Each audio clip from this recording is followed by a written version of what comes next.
launch FanStream Sports. 3, 2, 1. Let's start. Hello, sports fans. Welcome to FanStream Sports. Nothing but pure sports. This is the JP Show. JP, it is so good to hear you back on the air. Stand by. Now, here's JP.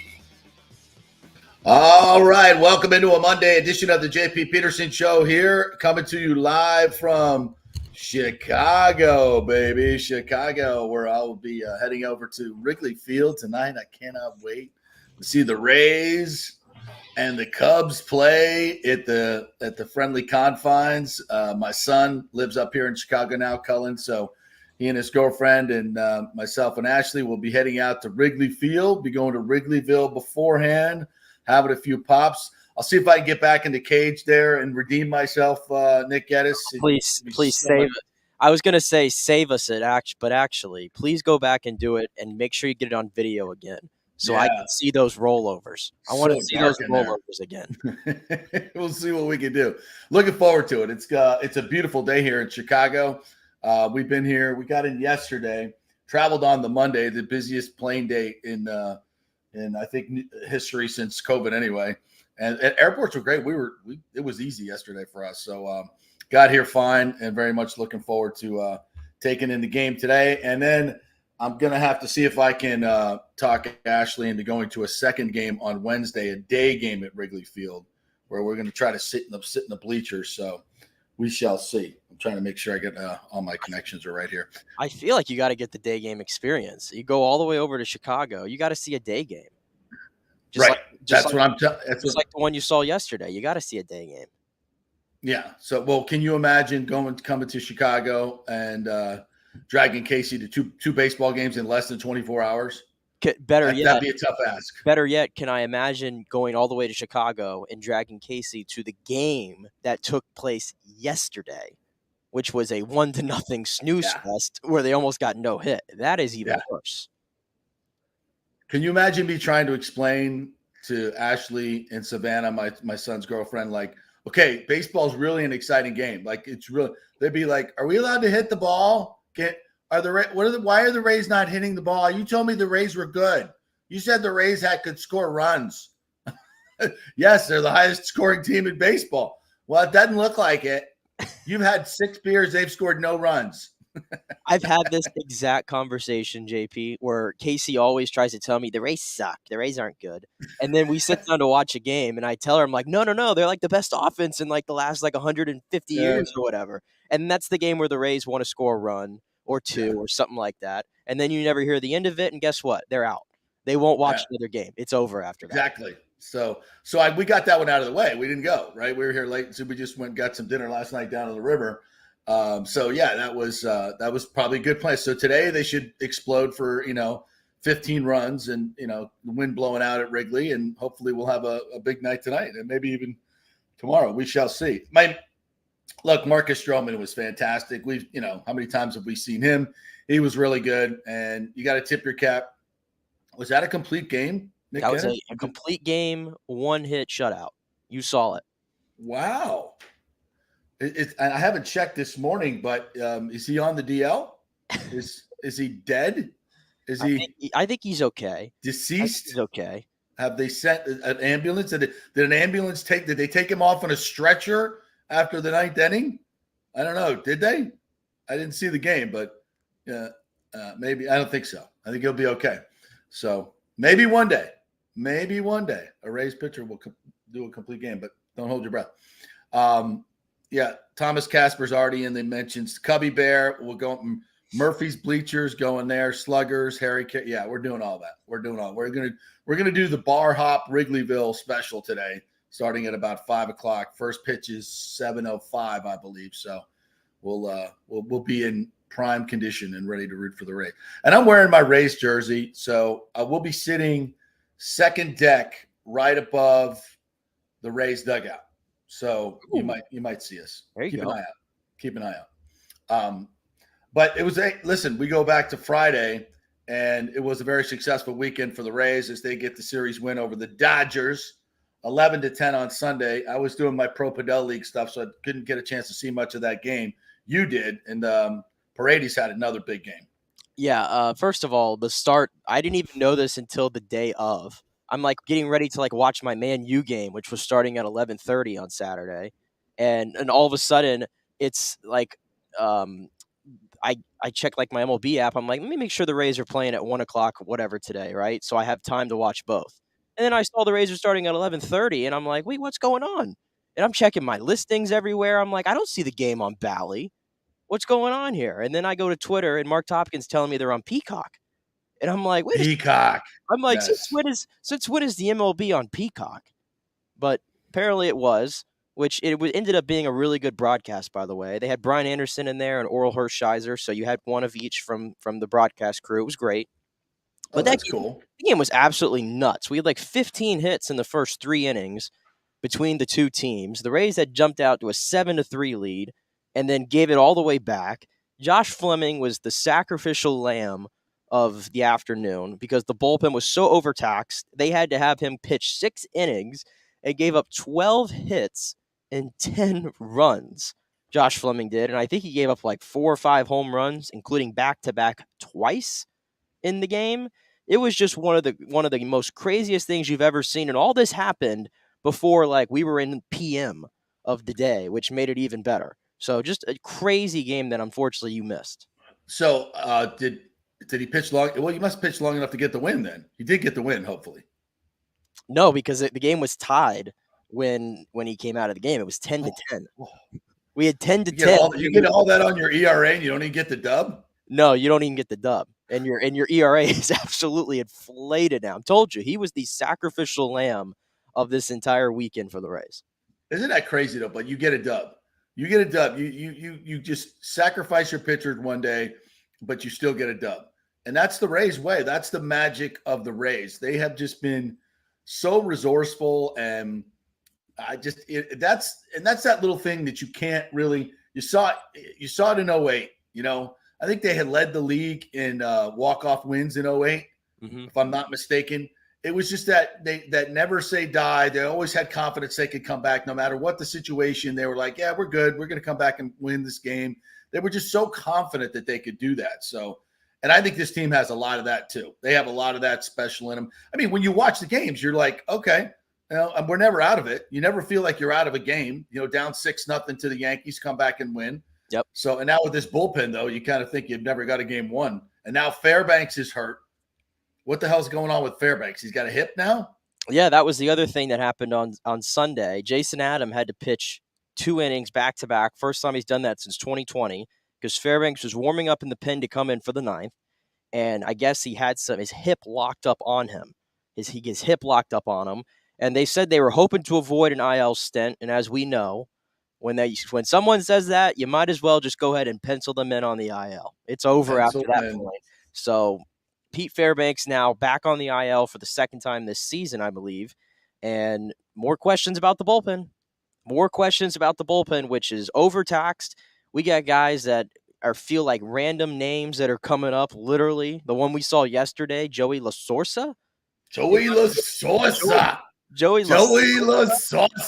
Now I know. Oh my God. I know you were excited to talk about Joey La Sorsa this morning. My paisan, Joey La Sorsa. You kidding me? Everybody back at St. John's, everybody back there is like, that's my boy. That's my boy. Look at him go. Look at 2 innings. Wrigley Field, baby. Here we are. Joey La Sorsa. I love that name. You can't say. Can you? Like you just did. You just totally gringoed it and get Joey La Sorsa. You gotta say Joey La Sorsa. Joey La Sorsa. You can't say it regular. You can't say it. Sorry. I don't. Listen. I'm part Italian. I can appropriate. Listen. The Long Island, New York genes did not pass down to the voice. I don't have it in me. Joey La Sorsa. Joey La Sorsa. See, I can't even do it. Joey, listen, you got to get a little gravel in your voice. Yeah, it's like you've had 3,000 cigars and about 25 gallons of red wine. Joey La Sorsa. Yeah. How good? We got to play his audio too, because he was over the moon. And you know what I'm gonna do today? I'm gonna go find the La Sorsa gang because his brother is there, right? His brother and his wife are there. His girlfriend was there. So I'm going to go in search of the La Sosa family. And we're going to grab a little pizza pie and have a Goose Island together. Yeah, definitely. I'll get an interview with the family on my phone. We'll get some shots. So that'll be one of my quests at Wrigley Field tonight. Hey, it just reminded me, since you're in Chicago, I have to ask: Are you going deep dish as you're looking around, or are you trying to get some thin crust? What's interesting? What's the move in Chicago for you? We went to a place last night called Pizzeria Portofino, right on the water, Chicago River, and I thought it was going to be more of a mom and pop's, checker tablecloth place, but it was a little bit more upscale. And the pizza was very thin, very good, very thin. But it was good. I think your computer just crapped out on you like mine did.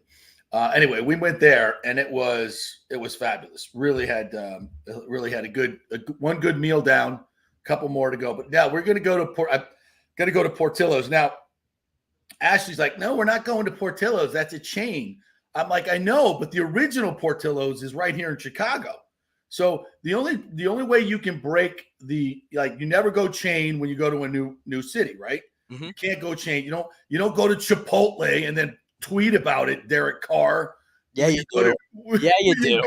Freaking New Orleans. When you sign with the Saints in New Orleans, your first meal, you don't go to Chipotle and go, oh, I had a good meal at Chipotle today in New Orleans. He got just absolutely crushed for that. But if you go to Chicago, the original Portillo's is here. So then you can that usurps that rule of not going chain into a new when you travel. So no, yeah, I think you're breaking your own rule there. And by the way, Portillo's it's the original. Portillo's in Brandon, it stinks. Oh, because it's not the original. It's not the original. That's a chain. So that's like you're like 5 million people removed from the real thing. So we're gonna go probably at some point, but no, you guys can, by the way, give me in your comments, give me some good pizza places, but I'm not a big deep dish guy, Me neither. Like one, I had it once, you get it's really good, but you eat one piece and you're done. You're done. Your food coma, you're done. What's the tourist trap again in Chicago? It's like Pizzeria Uno or something like that. Yeah. Right. Yeah. And I think I saw I'm a big Portnoy pizza review guy, and I watched him review it, and it just got so much tomato sauce all over it and no cheese. It does not look good at all. No, that's not good. It does not look good at all. No good. So yeah, we're in search of a really good pizza here. Last night was okay. It was just okay. I'm not going to say it was fantastic, but the whole ambiance of that place was really cool. I highly recommend it. The Parmesan fries were excellent, and we had some pasta and a meatball that was absolutely fantastic. So that's good. But we're definitely going to dig in the next 2 days and see what kind of great food we can go. We're going to go to the Field Museum today, which is a history museum, one of the biggest history museums in the world. They got the biggest T-Rex in the world, reconstructed T-Rex, Brontosaurus. I love all that stuff. So we'll get a little history going.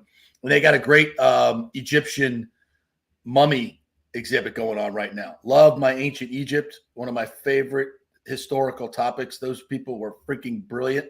They built the pyramids with pulleys and logs for rollers. I mean, you got to be kidding me. So I'm gonna go. We're gonna do that as well. But anyway, back to the Rays, Joey La Sosa. But the good news, how about Taj Bradley last night? How about Taj Bradley humping it up to 99, 5 2/3, his longest outing. What else? 11 swings and misses, 90 pitches, 28 foul balls. The highlights that I saw, really, really good stuff. And I think, isn't it weird that he goes down to AAA and can't pitch, comes back to the majors? He's got major league stuff. You know what he reminds me of is Stroman. They're similar builds, and they move the ball around. Although he's a much more bigger power pitcher than him. He's just got a lot of. I love his demeanor on the mound. He doesn't. I mean, that's Wrigley Field last night. That's a big deal, and he just cruising along. Great stuff. I love what we saw from him. Really, really good. I just love that he doesn't walk anybody. Again, we're 6 starts through of Taj Bradley, right? And he's only got 5 walks on the season. and I think he's up to 42 strikeouts. Like, those are not the ratios you usually see from a 22-year-old who's making his first starts in the big leagues. You just don't see that often. No, It just seems like yesterday in particular, he seemed like he was so comfortable on the mound. And to your point, I mean, we got like 30,000 plus there in Wrigley Field yesterday. It's Memorial Day. It's a pretty big deal. You got Stroman, another all-star on the other side of you, and he's pitching a hell of a game, obviously. And Taj Bradley was matching him. Taj Bradley was not that much worse than Marcus Stroman yesterday, in all reality. Clearly, he deserved a different outcome. Unfortunately, the bats just couldn't get going against Stroman. But, I mean, if you're looking for encouragement out of this pitching staff right now, and the starting staff has held it together for the most part through the injuries, look no further than what Taj Bradley did. And I think they're going to be able to stretch him out more a little bit. They got him nearly through 6 yesterday. So I'm hoping that can be kind of where they can sit him now. And to your point, I mean, 99 with the fastball. I didn't know he had that in him, to be honest. I didn't either. He's kind of just been, sitting around 95, 96, and then he would touch 97. But around that, like, 4th inning, 5th inning, he was really rearing back, and it was everything coming out of his hand then was 98, 99. And he throws it so up in the zone. It's such a great rising fastball. Yeah, it appears to rise. It's beautiful. But he gets such a good hook on his curveball. That's why these guys can't lay off the fastball, because the trajectory of each pitch, the meeting point is almost the same before the curveball takes the dip and the fastball's rising. So he's found a great little medium there. And I agree with what Marcus Stroman said after the game yesterday. He said Taj Bradley is going to be a star. 100% agree with Marcus Stroman there. And that's the good, like, I don't get upset that Stroman shut him out like that. It's just an anomaly. It's not going to happen. This offense is too good. Yep. But to see Taj pitch like that, and Joey La Sosa, hey, maybe he could, be something in the bullpen. Those are two good things, especially with Fairbanks going down. Who knows how long that's going to be. We're way past are we going to make a move at the bullpen at the deadline? We're getting a bullpen arm, and we're probably going to get a starter arm. By the way, I was looking at the top 25 free agents for next year, which those guys will be the biggest trade baits. There's a lot of good pitchers on there. There's a lot of good starting pitchers. You mentioned Giolito. There's a bunch more on there. I'll call that up a little bit later in the show. But there's a bunch more on there, and they're reasonable prices too, like reasonable prices. I would like to see the Rays strike early and go get one of those guys because, well, let's ask you. You watched the whole thing. I was watching a little bit on my phone on Saturday, watching Glasnow do his thing. I thought he looked good. He looked, he wasn't overthrowing. That's what I wanted to see. Like, is he too amped up and going to try to overthrow? He looked smooth. I liked everything I saw from him. What do you think? Yeah, I thought Glasnow looked like he was ready to go. He was obviously amped up. A few pitches got away from him in that game. Yeah. But I think it was really against the big boppers there. But anytime you strike out 8 guys in 4 and 1/3 rather. Yeah. I think you're pretty much locked in. So I think all things considered, they got the best out of Tyler Glasnow. Like I said, it was literally just a couple hard hit balls that really kind of did him in there. But I don't think we were really looking for that kind of. We were just kind of see how does the stuff look. Yeah. And in the first inning, when he throws that curveball to Freddie Freeman to get him to swing and miss, and then he follows it up with the curveball to get JD Martinez, two of the best hitters in baseball right there, especially Freeman, who was red hot and killed the Rays in that series, by the way. Yeah. I think that told me, okay, he's got a feel for his stuff. The fastball was still lively. So again, this is the thing. This is like adding an all-star to your team at the end of May here. So we're talking about additions that the Rays need to make to the roster. And I know you said you wanted to see them get a starting pitcher. This is a basic, essentially an addition to your roster for nothing at the end of the May. At least that's kind of how you have to. I know that's the way the Rays are going to look at it. I know that you're smiling over there, but I know that's the way the Rays are going to look at it. It feels good now, but, and I'm not cursing the guy, by the way, it doesn't work that way anyway. It just, you can't count on him. You just can't. I mean, there's no evidence that would suggest that he's going to be able to pitch for the rest of the year. None. But, maybe everything's worked out now. Maybe maybe he's behind his injuries. Maybe he's going to really get on a run now and be healthy for the next 3-4 years. Who knows? But if he stays healthy and Taj can continue on his climb, and you got McClanahan, Eflin. And Eflin. I mean, that's 4 really, really good starters. All you need. That's all you need. That's all you need. But they all got to stay healthy. They all got to stay healthy. And, I'm not counting on Rasmussen coming back. But if he were to come back, then wow, that would be unbelievable. And then if Jeffrey Springs were available, I mean, imagine this staff could go 6 deep with A-level starters. And you got Bass in there too. That's 7. I mean, and Yanni Chirinos is not a slouch himself. That's 8. All right, so we got some depth, but I still think we may need to get a guy. Well, half the depth is hurt, though. Remind you of the 8 guys I just told you. Exactly. 4 of them are hurt. Right. And I'm not really – and Josh Fleming's the, kind of the 4th or 5th guy in this rotation at the moment. And I'm trying not to, really look back or look down on Josh Fleming right now because he just had a start where he gave up 10 runs. I know it's very hard to do that.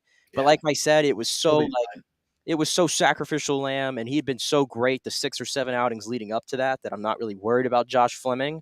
It's the whole thing I'm worried about still is the bullpen.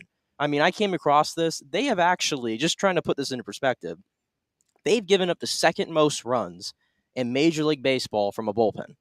You know who's first? The Oakland A's. The Oakland A's, who have 10 wins. Okay, so think about that one. The worst team in baseball has given up the most runs in the bullpen, and the team that's given up the 2nd most is the best team in baseball. So try to figure that one out for me. Okay, this is a dire need right now to get this bullpen going. They're overtaxed. They don't have enough high leverage guys. They're having to use guys in high leverage roles who just aren't simply fit for it. And it was good to see Jayson Adam because he had been slumping to get those 2 great innings against Los Angeles to shut it down. Hopefully that's a sign that he's finding himself again. But outside of him, and I got to throw Colin Poche in there too because he's been much better lately. Outside of that, I don't know what I'm getting at any of these guys, whether it be Diekman, Trevor Kelly, Kevin Kelly, Lastosa, I don't know what I'm getting. That was good. That was good. You almost got it there. I got one in me. I got Lastosa. one. Yeah. But all these other guys, I just don't know what I'm going to get on a outing-to-outing basis, and that's got to be a big problem for Kevin Cash. Yeah. No, it's a huge problem. And that's, let's get fast forward to the playoffs. Are you kidding me? Those high leverage situations. Not going to work. It's not going to work. No way. That's what I'm saying. No way. You are fooling yourself if you think this bullpen is good enough to win in October. We can all celebrate this great start to the season as we're in June and the best team in baseball. But it's not going to matter if you get to October and you're rolling out this bullpen that we're seeing right now. No, that's number 1 on the need list right now is an experienced closer, and they ain't cheap. I'm not even begging for a closer necessarily. I need proven arms, just regular bullpen arms is what I need so that I can weed out some of the Jake Diekmans and the Trevor Kellys and all these other guys. If you're going to win in the postseason, you need, I think, 2 really good high leverage relievers. 2, not just 1. I think you need 2. You need a guy to come in and shut the door in the 6th, 7th, or 8th when the top of the lineup is coming up in a key situation, and then you need another guy with that mentality to close things out at the end.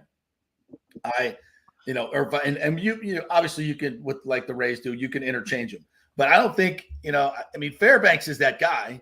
Yeah. And I believe in Fairbanks and I believe in Adam normally, but both of them have just been absolutely, riddled with injuries and inconsistencies this year. You can't really count on them. So, you got to go at least get one guy. So we'll see who that is. Do they have anybody at AAA that they're developing into that role? Well, here's the problem too. We talked about Luis Patino a lot, and they're trying to try him out in this reliever role. And it's kind of crazy. We're in June. You have not seen Luis Patino on this big league roster. Well, his ERA in Durham, it's 8.55.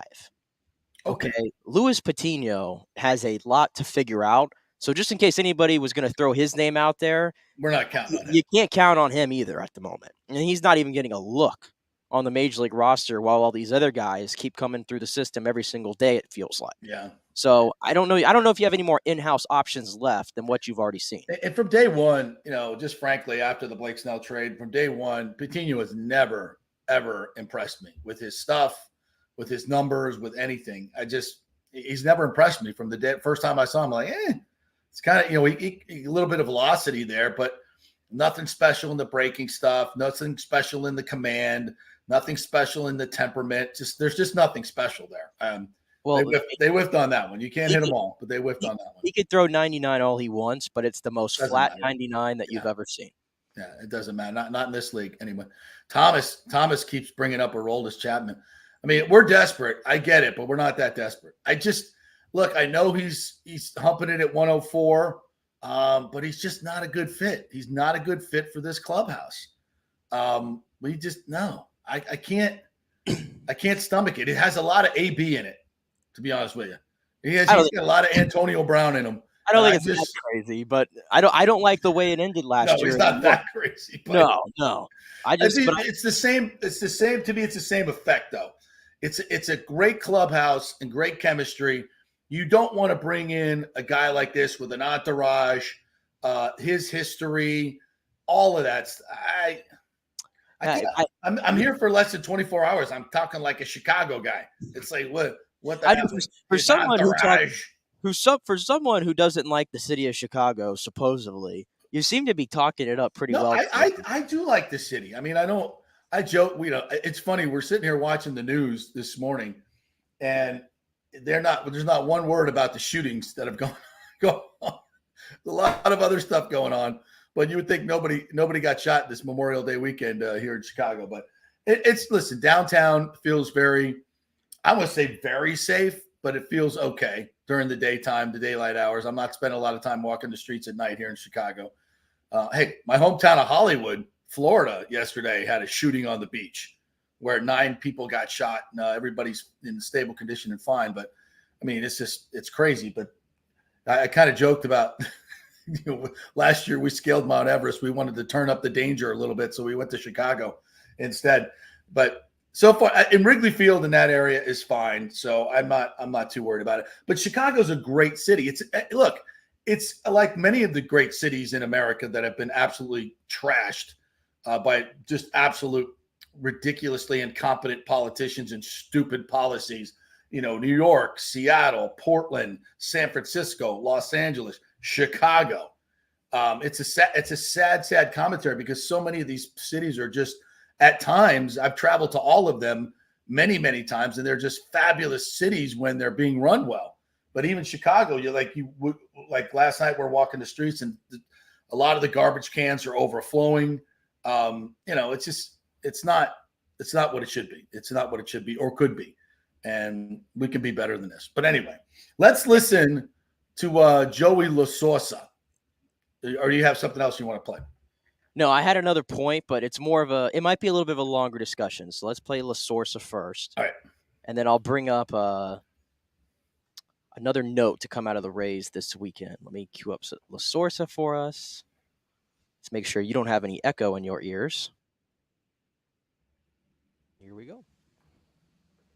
Your major league debut, you come in the bottom of the 7th in a 1-run game. Cash was talking about how impressed he was with your composure. How were you able to keep yourself composed with all of the elements? To be completely honest with you, it was just reverting back to kind of previous months earlier. WBC definitely helped a lot to calm the nerves down. I think that was more of a shock to me than this, but I was very composed out there. And, I mean, I know that I have 8 of the best guys in the big leagues behind me, so I felt real good going out there. The ball, what are you going to do with it? You have the first strikeout ball and then the first pitch ball? Yeah, so I'll probably give that to my brother who's waiting for me outside, and then he'll fly that back to New York, and that'll go in the La Sosa catacombs for generations to come. Who all is here today? My brother, his wife, my girlfriend, and my brother's wife's sister. Did you have to reflect on the journey to get here, and then once you actually got to pitch in a big league game? Yeah, I mean, it's been a crazy ride. Everyone who knows me personally knows how much I had to fight. I mean, I was a late-round pick. I had to walk on in college and throw in a Major League Baseball game and helping my team throw up zeros and keeping the score close in a tight ball game. It's definitely not going to hit me. I don't know if it ever will. I really don't know if it ever will, but it was surreal, and I just am really glad that I stuck with it, and, I really worked my ass off for this, so I'm glad that this wonderful organization gave me the opportunity of a lifetime, and I'm glad I didn't let them down. What made you stick with it? Knowing that I've definitely had some good people in my corner tell me, it might come early or it might come when you're 30. But if you just keep throwing up zeros and staying healthy and getting outs, someone's going to give you a chance. And I think it definitely helps me a lot that I'm left-handed and I do a good job against lefties. But I had a lot of people in my corner, regardless of if they knew about the situations that I was in or not, if they knew that how hard things are going to be going up, they were always positive behind me, and the people, my support and trainer, family, everyone, I couldn't be here today without them. These are some of the great stories, in baseball, guys that work their ass off, like he said, and finally make it to the big leagues. And, there you are on the mound at Wrigley Field. I mean, you got to kind of just stand there and just look around holy shit, this is unbelievable. Well, he said it wasn't as nerve-wracking because, and I forgot about this, he represented Team Italy in the World Baseball Classic. So he got a chance to pitch in front of some pretty, much more hostile crowds, I'd argue, the nationalities, and to be on the big stage. So I guess maybe that kind of prepped him for this. Yeah, great point. You could say in a point, because he looked as composed. Again, young guys for this team that don't have a lot of experience looking as composed on the mound as a 10-year vet, and Taj Bradley and Joey La Sorsa yesterday. Yeah, I mean, this is – I don't know how good La Sorsa can be. Can he be a left-handed stopper in that bullpen? We'll see. But day one was phenomenal, great to see. And you just – if you don't know, I grew up playing baseball. I played at a very high level in high school. Our team was the South Broward High Bulldogs, baby. We were ranked number one for 2 years in a row, almost consistently in the state. And, my buddy Joe McEwen pitched for the White Sox here in the South Side, and following him up through the, through the minor leagues, and just, from Appleton to Glens Falls to Denver, all these minor league places and a lot of small ballparks in between, community college ballparks, and how freaking hard these guys work, man. And 99% of them never get to the bigs, man. They never get to the bigs. So it's not just the player, it's the whole family. I mean, it is a family endeavor, especially now, right? With these kids through travel ball, all the driving around, the long distance trips now that are taken. I mean, it's you're investing a crap ton of money and even more time in these kids. And for them to make it to the big leagues like this and have these moments, I just love the stories. I love to hear the stories of the call up, how they found out, and then when they get there to have a moment like he had last night. It's what sports is all about, right? It's like even the moment earlier, my favorite one was Drew Maggio from the Pirates, 33 years old, making his Major League Baseball debut. Those are crazy stories. Family.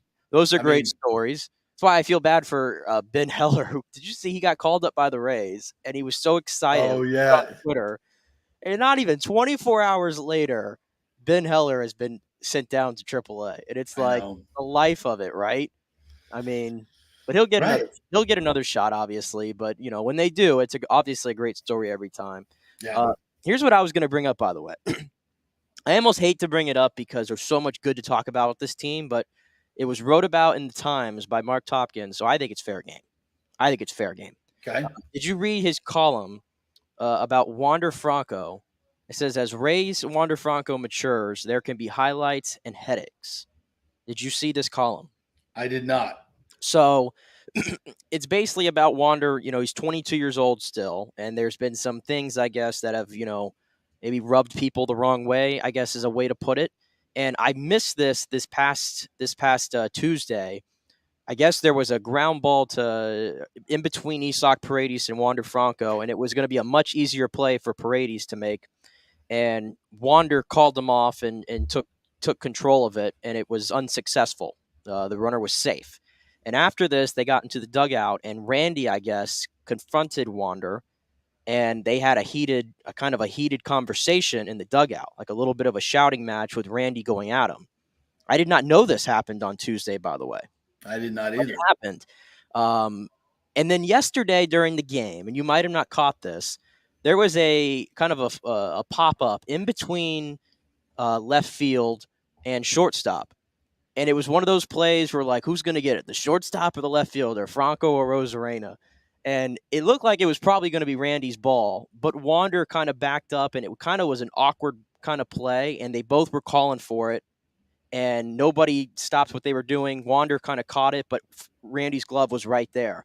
It's Randy's ball. And Randy kind of just keeps jogging through Wander, and he's got this look on his face, and he literally throws his glove up and just drops it on the floor, and he's got this kind of disgusted look on his face, Randy did, and then just kind of jogged back to the outfield and didn't look at Wander.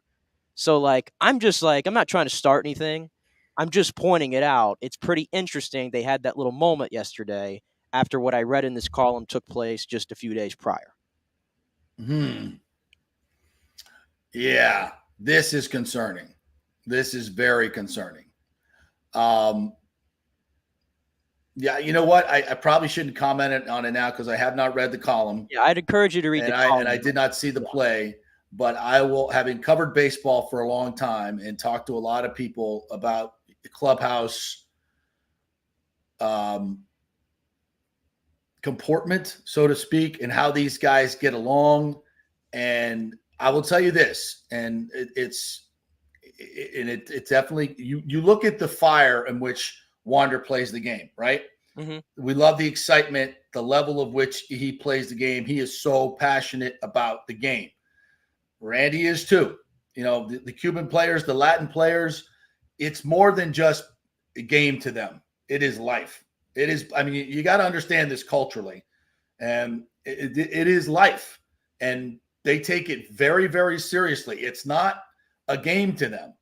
It's not. It's the way they get their families out of abject poverty, which they have done, right? I mean, look at Randy's story. 3 times trying to cross and get out of Cuba, finally did, defying death. This is no joke. It's not a game to these people. It's life. It's life and death. And so they take it very seriously, and they take their craft very seriously. And sometimes that can be a problem. That can be a problem. And so it has to be managed, and there has to be, intervention. There has to be, and this is where cash. Now, we saw this last year with Randy and Yandy, right? And it tanked the end of the season. I don't care what you say. There was an altercation, and the team was never the same after. And Kevin Cash addressed it in spring training and said, we've worked on our camaraderie. We've talked about this. They've been very intentional about it. And they're going to be, and I feel like the Rays are going to continue to be very intentional about it. Because I got news for you. Randy ain't going anywhere. Well, till his contract's up. But that's not till 27, right? Mm-hmm. And then he's a Boris client. He's not going to be here. Wander's obviously signed for the next 9 years. So if anybody's going, it's going to be Randy, because that's going to be eventual because of his agent. Unless he fires his agent and wants to stay here. But Scott Boras is never going to let him play for the Rays. So it's an issue. It's definitely an issue, and it can tank your season, as we saw last year. So Kevin Cash is going to have to get on top of this. Yeah, and again, I bring it up too because there was another thing that happened on Sunday in the game, and it wasn't involving these guys. It was mostly Jose Siri, right? And we love the competitiveness he has and the flair that he has to his game. And there was a moment too where he had a ground ball to second base, and it was kind of it wasn't like a hard hit ball to second, right? And with his speed, you'd think he'd run out everything. Well, the second baseman made it a kind of he booted it a little bit, right? And the second he booted it, I'm like, okay, easy first base or easy single for Jose Siri. Well, Jose Siri didn't run out of the box. He didn't even jog out of the box. He was thrown out by a mile with the second baseman still booting the ball. So that was, again, I looked at that and I was like, did he just straight up give up on that play? And then later in the game, there was a fly ball to center field, and he came running onto it. And he came on just a little bit lackadaisical, it looked like, maybe a little too nonchalant, and he straight up dropped the ball. He straight up dropped the ball, and it resulted in a double, and the Dodgers were able to continue the inning and got a few runs after that, right? So then I see Jose Siri, certain things going on with him from that standpoint, and then I read this story from the Times about kind of disagreements with Wander and those two guys getting on each other's skin. I just hope that this doesn't turn out to be anything more than just a blip on the radar when we talk about the story of this team. Well, I can tell you this also, being a media guy and understanding how these things work, especially in this marketplace, Marc Topkin's not going to write that story unless the people upstairs rubber stamp it.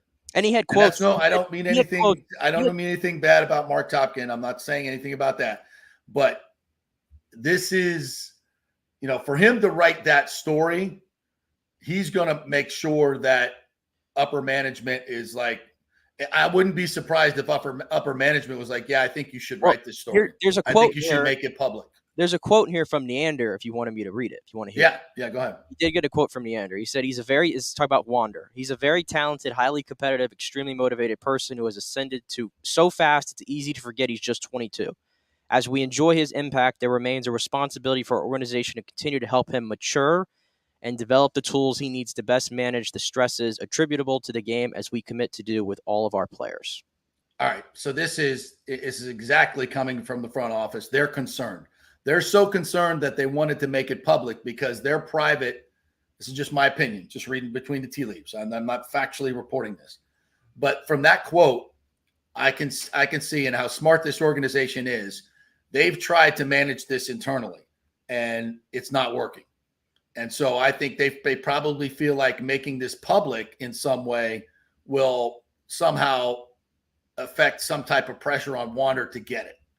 To be a little bit more cognizant of what he's doing, that to know that what's happening in that locker room is not good and it's going to be made public and you're going to look bad if you don't behave, if you don't mature. And especially with the contract. It's right. Really the contract makes it kind of a bigger story, obviously. So that tells me that for this to become public and for Eric Neander to have a comment on it like that, and by the way, I think this is a smart play by the Rays. But it does tell me that they've been dealing with this for a while, and they're afraid that it's going to get out of control. And so this is this is a pretty heavy step for the Rays to make something like this public and acknowledge it like they did, because they're always a very much like that fight last year between Arozarena. They wanted to sweep that thing under the rug, and and did. Oh, nothing happened here. Nobody hit anybody. It was just a shouting match. Blah blah blah. But Yandy's going to be out for a week and a half, 2 weeks. You won't see him around. But it was just a shouting match. Okay. We're not that stupid. But normally the Rays are very much about keeping this stuff internal. For this to become public and have a quote from the general manager, it is without question something that the Rays wanted out there because they have not been able to deal with it internally. And that's a red flag. Because I don't know, I don't know if that's going to help, to be quite honest. We'll see, but they must be at their wits' end for this to become public. Oh, I like players policing players. In general, I think that's the best way. That's the best way, yeah. It's the best way rather than have the manager go out in public and say something or the GM go out and say something. I think that's very counterintuitive. I think it's got to be policed by the players. I give credit to Randy Arozarena for doing this and stepping in and being a leader of this team because he is one of the older guys in this clubhouse, actually. He is, but I wouldn't, go ahead. No, I'm just saying I like to see the leadership in general from the team because every time I hear these guys talk about this locker room, and Shane McClanahan, by the way, he was on with the Peacock broadcast, and he was actually talking about this clubhouse and the camaraderie and how much they love each other. I think they all are they don't want anybody to screw this up, and they want everybody to keep a focus and understand that they're doing something that's really historic right now, but you got to finish, and you can't have a bunch of other things happen like this or like a player that's kind of show up the entire team, all these other little things. You have to keep your head on straight to finish the job. So that was kind of my take on what Randy did there, but what'd you have? Well, I think, Randy is not what I would say a mature leader himself. He's still very young and very, I think, somewhat immature. No, well. I mean, he's like 28. Is he that? Well, he might. Well, still, that's not old in baseball. It's not old. It's not old veteran in baseball. Hold up. You said you would argue he's not as mature. What makes him immature? Throwing his glove up in the air after that situation with Wander. That's not a mature way to handle it. Getting in a fight with a teammate last year. That's not mature. That's not the way you handle things. I was just hoping you weren't going to say that you were he was immature because of the poses and all this. No, I love all that. That's fantastic. But these other things, he's not a Cliff Floyd. We always talk about him as being the elder statesman in the Rays locker room back in the day in 2008, where he was kind of that veteran presence. We don't have a veteran presence in this clubhouse, do we? We don't have there's no Nelly Cruz in there anymore. Yandy's the oldest guy there in Bethencourt. Not that guy. And I would maybe look for the Rays to go find a guy like that. And if not as a player, maybe in a coaching role, an elderly, well-respected Latino player that can really talk to Wander. And I'm sure the Rays have probably, gone to ex-players in that category and had them talk to Wander Franco. I would be shocked if they haven't in this instance. And maybe it's worth bringing somebody onto the coaching staff. And maybe I'm trying to think of who's there now, but whatever they got going now is clearly not working. So I think this is clearly a public and somewhat desperate attempt to head this off. And, it could be an issue. I want to do a little bit more research on this. I want to talk to some folks and see where it's at. And I've just read a couple paragraphs from the story as you were talking about it. I'm going to digest it a little bit more and come back to tomorrow on it. Maybe make some calls and see what's going on. But yeah, for this to become public, it's an issue. It's a major issue right now. It's much more of a major issue internally than you might think. So yeah. All right, let's hit a quick break here, and then we'll come back on the other side. I want to get to Game 7 last night. What a flop that was. And Vegas in hockey, what a flop by Dallas last night. Oh, my God, what was that? I don't know. Stars fans, can we get a refund? Huh? Please? Can we get a refund on these ticks? Wow. And an Indy 500 that was just ridiculously incredible at the end. All that when we come back. We're brought to you by the Jeeves Law Group, Bay Area Modern Medical Center, Italiano Insurance, Gold and Diamond, EPI, and American Mortgage Services. Live from Chicago and St. Pete. It's the JP Peterson Show. Back in a minute.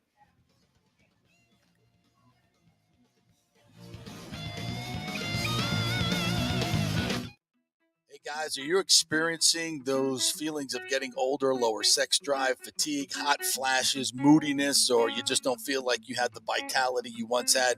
It's a chronic problem here in the United States. You're not just getting old, it's likely low testosterone. Studies over the last 20 years show a shocking decline in younger males aged 16 to 39. Older men have seen a sharp decline as well, so do something about it. Go see my friend Christopher Lugo at Bay Area Modern Medicine. Look, testosterone replacement is not a frivolous treatment. It takes a professional, targeted approach that focuses on total body wellness, vitality, and emotional stability, not a one-size-fits-all approach like many clinics use. They will monitor your blood work and adjust your treatment as needed for optimal results. Folks, I've been on testosterone therapy for over 6 years, and it is a life changer. You will feel and look better than you did 10 years ago. Give them a call at 844-977-3477 or go to BAMMC.com. Tell them JP sent you for priority scheduling. That's 844-977-3477 or BAMMC.com. JP here for the Jeeves Law Group. Have you been injured in an accident, in an auto accident, truck accident, motorcycle accident, at work, or at a place of business? Well, call the Jeeves Law Group and get the personal attention that you deserve. I made the mistake many, many years ago with going with one of the bigger law firms, the national law firms. And let me tell you, getting a call back from those folks was next to impossible. Weeks and weeks would go by, never get a call back. That doesn't happen with the Jeeves Law Group. Personal attention is what they're all about. When you call the Jeeves Law Group, you will be part of the family. They will represent you in a vigorous and aggressive way against the insurance companies. These larger companies will promise bigger settlements, but it's the Jeeves Law Group that will get you the best results. If you're tired of dealing with these bigger law firms, check out the Jeeves Law Group. Go to JeevesLawGroup.com, tell them JP sent you, get a free consultation. It's the Jeeves Law Group. Scott Jeeves has been representing clients in the Tampa Bay area for over 25 years. Give them a call. It's a free call, 727-894-2929, 727-894-2929, or go to JeevesLawGroup.com. During COVID, over 1.7 million people were added to the Florida Medicaid rolls, but as of April 1st, 2023, most of these people may not be eligible for the Medicaid coverage and will lose their health plan. If you have been notified you are losing your coverage, don't freak out. It's very likely you can apply for a federal subsidy under the Affordable Care Act. Just call 877-652-0244. Our representatives will walk you through the whole process, get some basic information on your income, number of kids, and then they'll find a plan that best fits your needs. In fact, with the new laws, 90% of Americans qualify for reduced or free health care. You can select great plans like Florida Blue. That's my carrier. Love them. Paying $800 left after making the call. 877-652-0244. Our highly trained professionals know all the intricacies of the new laws. They will do all the work. You save tons of money. So if you're being dropped from Medicaid, fear not. Call 877-652-0244. Get real health insurance, free doctor visits, free blood work, no deductibles. 877-652-0244. Hey, JP here for Extravaganza Productions Incorporated, EPI. You've probably seen their purple logo at so many events that you've gone to. They are based in Tampa, and for over 33 years, they've been creating and producing conferences, meetings, and special events, the biggest to the smallest. Solid reputation of delivering the best audio-visual, sound, lighting, entertainment, video production, and decor on time and on budget. I've worked with them with so many big events. The Warrior Games, which was an Olympic-style event all over Tampa Bay, from McDill to the Convention Center to USF. They did it flawlessly, made it look big and fantastic. I've worked with them on small events as well, large and small meetings and conferences, sporting events, fundraisers. If you got a fundraiser, you don't know the logistical way to pull it off, they'll take care of everything. Entertainment events, branding events, grand openings, so much more. The folks at Extravaganza Productions are the most professional and the best. I've worked with them many times. They are fantastic. You can contact them through extravaganzaproductions.com or call 813-621-4700. Extravaganza Productions, they are awesome. Coming back at you. Now, more with JP on FanStream Sports. It's only just begun.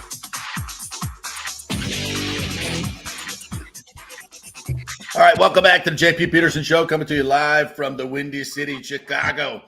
I'll be heading over to Wrigley Field this evening to see the Rays and the Cubs play at the friendly confines after a day of Chicago pizza and museums and all kinds of fun stuff, walking the Miracle Mile, all that fun stuff, Michigan Avenue. Yeah, Lonnie was actually, he said he was there yesterday. Yeah. At Wrigley Field. He said tons of Rays fans at Wrigley yesterday, and all the Cubs fans spoke highly of the Rays. Randy got a standing O in the bleachers. Wow. I did see that. Topkin put like a picture about all the Rays fans who were riding the, what do you call them? The train, I guess. The loop. The loop, there you go. That were riding that on the way to the game. So good Rays presence there. Hopefully it's the same today. Yeah. He said, and this is for me, the Cubs played Hulk Hogan's Real American theme song. They walked out. The giant flag out on the field. Yeah, I saw some videos of that, and that looked like an absolute vibe here in Real American on Memorial Day. So good to see, and I hope it's the same experience for you tonight over there at Wrigley. Yeah, well, Lonnie, if you're going to be there, come up and say hello. We'll be in section 214, I believe. I'll be wearing my Rays jersey with Peterson on the back, so come on up and say hi. Send me a note. Love to meet you over there if you're going to be there. And like I said, we're trying to get to the afternoon game on Wednesday because our flight doesn't leave till 8:00. So I want to get a bleacher ticket for sit in the bleachers.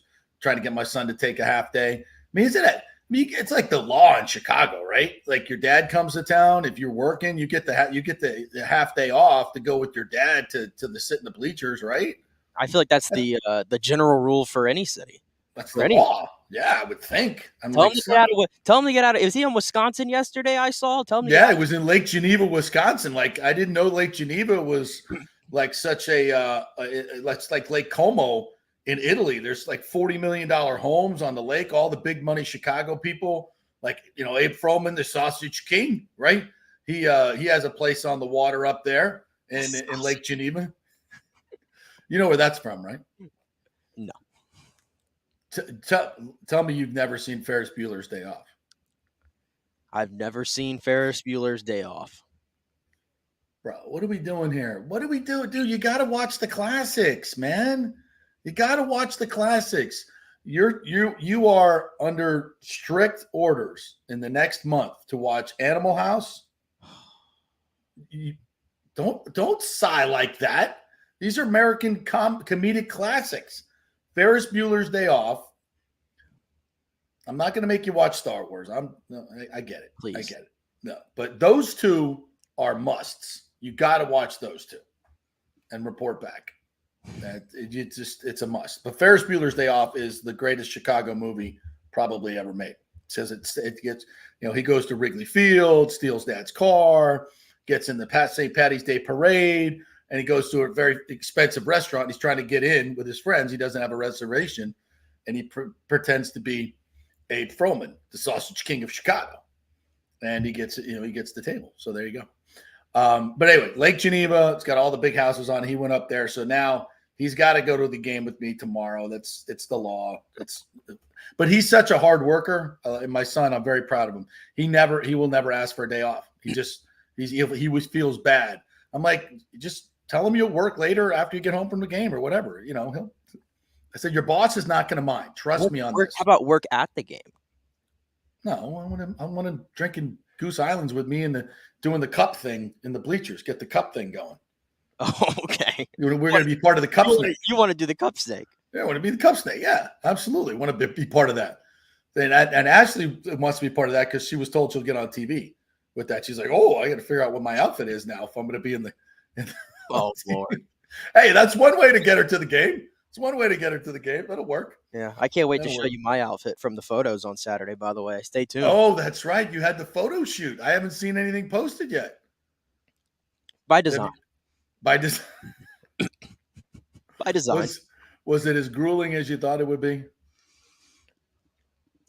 Listen, like I said before we signed off on Friday, if you really want to be, you can do anything. You can turn on a light and be good at anything. I'm ashamed to say that apparently I'm pretty good at these photo shoots. I'm ashamed to say it. I will say, going in the water and splashing and everything is not my thing. And that was the most uncomfortable part of it all because, there's people on this beach. There's people on this beach. So the photographer's going, okay, splash it up. And you got to splash it up. Yeah, splash it up. And you got Riley, who completely was checked out, by the way.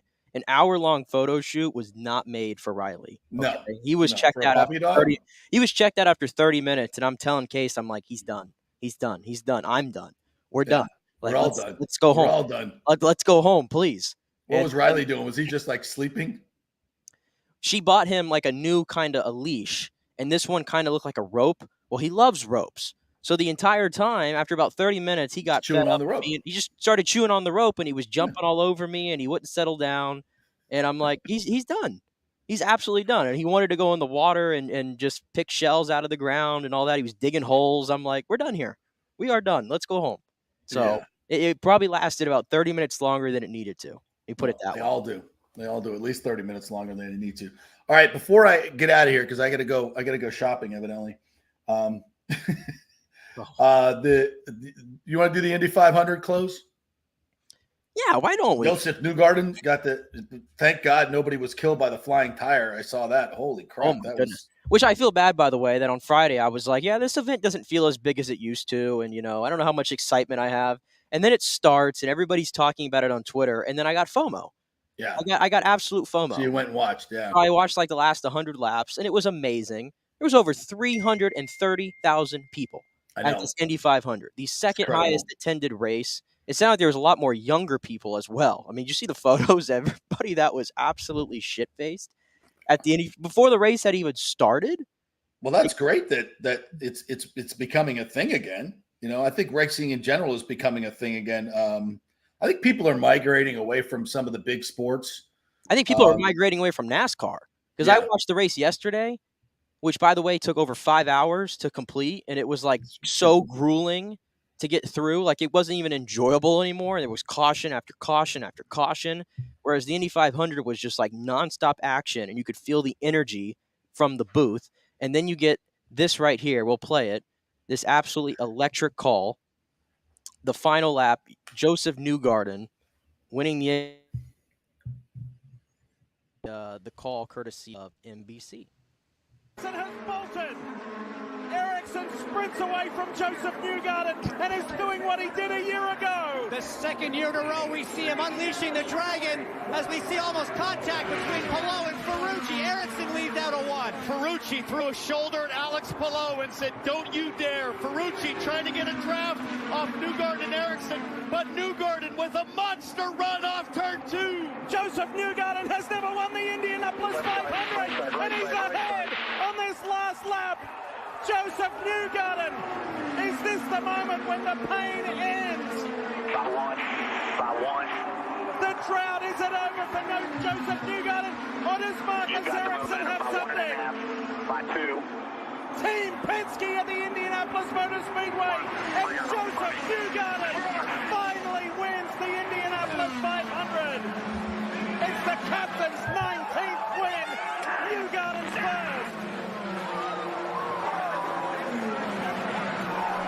Listen to those cars, man. And what a call right there. God, I feel so bad. We had the guy that was on turn 2, Mike, there, was on our show a couple of months ago. Remember? What was his name? I forgot his name. We got to get him on this week. We got to get him on this week and relive that call. What a finish. And then the blocking at the end, man. Those cars are just going so fast and they go back and forth so quickly. Like how you just feel like they're just going to totally lose control. I don't know how they do it. I drove like a kind of a version of IndyCar probably about a week ago where it was kind of like the same steering wheel setup. And like every time I was going in like the corners and everything. You're talking about a simulator, right? Huh? Talking about a simulator, right? A simulator, yeah. Okay. And you kind of have like the wheel, or not the wheel. Yeah. I don't know. I'm like all over my words right now. You get what I'm saying. The steering wheel. The steering wheel. Yeah. It's called a steering wheel. I'm like blanking right here. I'm like, I know there's a word that goes in front of it. Anyway, that thing is so hard to like turn and everything. Like it really doesn't have much like give. And these guys are going over 200 miles per hour and like so close to each other. And I think there could be an accident on every lap. And there's like hardly any accidents when they're on an oval like that. But that was just a fantastic finish, a pass on the final lap. Always love that in one of these big races. I mean, you hear the crowd was going absolutely insane. You hear the roar of it and the call, the emotion. I got chills listening to that call right there. And then Joseph Newgarden was like crying buckets as he was dousing himself in milk and everything. The emotion, like it means so much. His wife was crying at the pit stall. Like those are the things that this race kind of brings out of these guys, and that's why it's so fun to watch. Yeah, that was I had an opportunity to go to an Indianapolis 500 this year, and I just couldn't make it work. Obviously, doing this trip to Chicago was a priority to see my son, but maybe next year we'll do the Indy 500, and he can just drive over from Chicago. We'll meet up there and watch it because it's on my bucket list. I've never been, so I would definitely want to do that. Because that was quite a scene yesterday. And I agree with you. I peeked in at the Charlotte race and I'm like, 600 miles. It's a lot. Whoa. It's a lot. I know it's like one of NASCAR's like crown jewel events, but it's probably my least favorite crown jewel because it's just way too long. And then the rain, like we had to start the race yesterday instead of Sunday. We had a 30-minute red flag for rain in the turns. All the rules that NASCAR has that it's so hard to keep up with. We got stages, all these gimmicks. I think that's why people have honestly tuned out of NASCAR, whereas they're gravitating more to F1 and IndyCar going forward. But whatever. I mean, racing seems like it's on the rise, at least, based on what we saw this weekend. Yeah, and speaking of Jewel, I didn't see her rendition of the national anthem, but evidently it lit up Twitter for a divisive. Where did she perform the anthem at? At the Indy 500. I didn't even see that. See, I did not watch the start of the race, so I missed that. Yeah. I'll have to go research that as well before I make any comments, but it certainly lit up the internet. A couple other comments coming down. Baker Mayfield will take the Bucs to the playoffs, says Mark Davis. I don't think he's crazy wrong. I think there's a shot at that. We're not going to get into too much Bucs talk today. At least I'm not. But yeah, I don't think he's crazy wrong. I had an interesting conversation with somebody this past weekend, former NFL player who will remain nameless. And he had some very interesting things to say about the dynamic, and it's not Rondé, by the way, about the dynamic at One Buck Place last year, vis-a-vis Tom Brady, coaching staff, the whole nine. And when we say, we've talked about the dysfunction that was going on, like his words were, dysfunction does not describe the dysfunction. So I'm so in on, and the feeling is this year that because of all that, and again, I'm not throwing it all on Brady, which was part of this whole deal. The whole thing was dysfunctional. It wasn't one person. The whole damn thing was dysfunctional. And there's a feeling now that is gone. And there is it's a much more together team. There's a feeling of guys working in the same direction and everybody getting the same credit and blah, blah, blah. And I get it. I totally get it. So I think that's a positive. And the Devin White thing is going to be dealt with.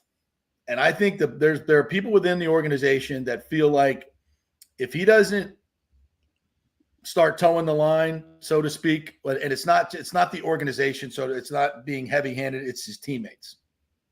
I think his teammates at this point are like, okay, buddy, enough is enough. You're either with us or you're not. So I would, and I think everybody to a man cannot say enough good things about my man. Savassier has made an impact. And there's nothing that'll get your ass into OTAs like somebody taking your position. So we'll see. But I think there's the only thing I would say about the Bucs is I think there is a palpable feeling within the organization that they are much more together as one moving forward. And there's a much better feeling about this team. And that's Baker Mayfield as a leader, Kyle Trask as a leader, because Kyle Trask has evidently really been impressive. For a lot of people are very impressed with the way he's handling himself and how he's playing out there. So I don't think it's maybe as a rubber stamp deal for Baker Mayfield, but the feeling is it's healthy competition. I think you should change your name to Servassier La Sosa. The Servassier La Sosa show. I think a hell of a lot better than the JP Peterson show. Hey, that's a 1 to 10 right there. Servassier La Sosa. Wow, that is a good. I think can you get a graphic made? Like we'll do one whole week as the. I can make anything. Servassier La Sosa show. Absolutely. Right. We'll find a good middle name from the Lightning and see if we can work it in there as well. What else we got here? Jordan G says, Punk Bubba Wallace got his ass beat by Tampa's Eric Almirola during the Coke. I did not see this. Oh, yeah. This was during the rain delay. They let the drivers get out of the cars, and Almirola and Bubba had we'll call it a discussion, right? And then all of a sudden, Almirola gives Bubba a pretty good shove across the chest there on pit road before NASCAR officials got in and intervened. And then Almirola said after that, that Bubba was giving him the bird on the racetrack and like talking some what to him. So he decided to take matters in his own hands and he gave him a nice little shove. And then Bubba responded by calling him two-faced. He said that's what happens when you got two faces or whatever. So a little bit of a feud there between Bubba and Tampa's own Eric Almirola, which I love, by the way. I love that in NASCAR. Oh, absolutely. We need more of that. But nowadays, they don't let them go. The second somebody touches somebody, we got like 3 bodyguards coming in to break everything up and ruin the fun. That's what always happens now. If we can fight in hockey, why can't we fight in NASCAR? And those guys are so small, nobody's getting hurt. Come on. Nobody's getting hurt. Just let someone get like this happened like 2 or 3 weeks ago with Ross Chastain and Noah Gragson, where Gragson confronts Ross. Ross throws a punch, lands a pretty good one, and then we don't let Gragson get a follow-up. Like let's at least let both guys get a shot in. Let's have some entertainment here. And then you can get everybody in there and break it up. Look like they do in hockey. Totally agree with that. And I anything involving Bubba Wallace is going to be handled with kit gloves by NASCAR. So that's a very interesting dynamic right there. And maybe that has a lot to do with why or something to do with why NASCAR is, as Christopher Cole say, so watered down now. So, by the way, Thomas Casper chiming in, old style beer is the worst. You're absolutely right. Who's promoting old style beer in our comments section? Because if you are wrong.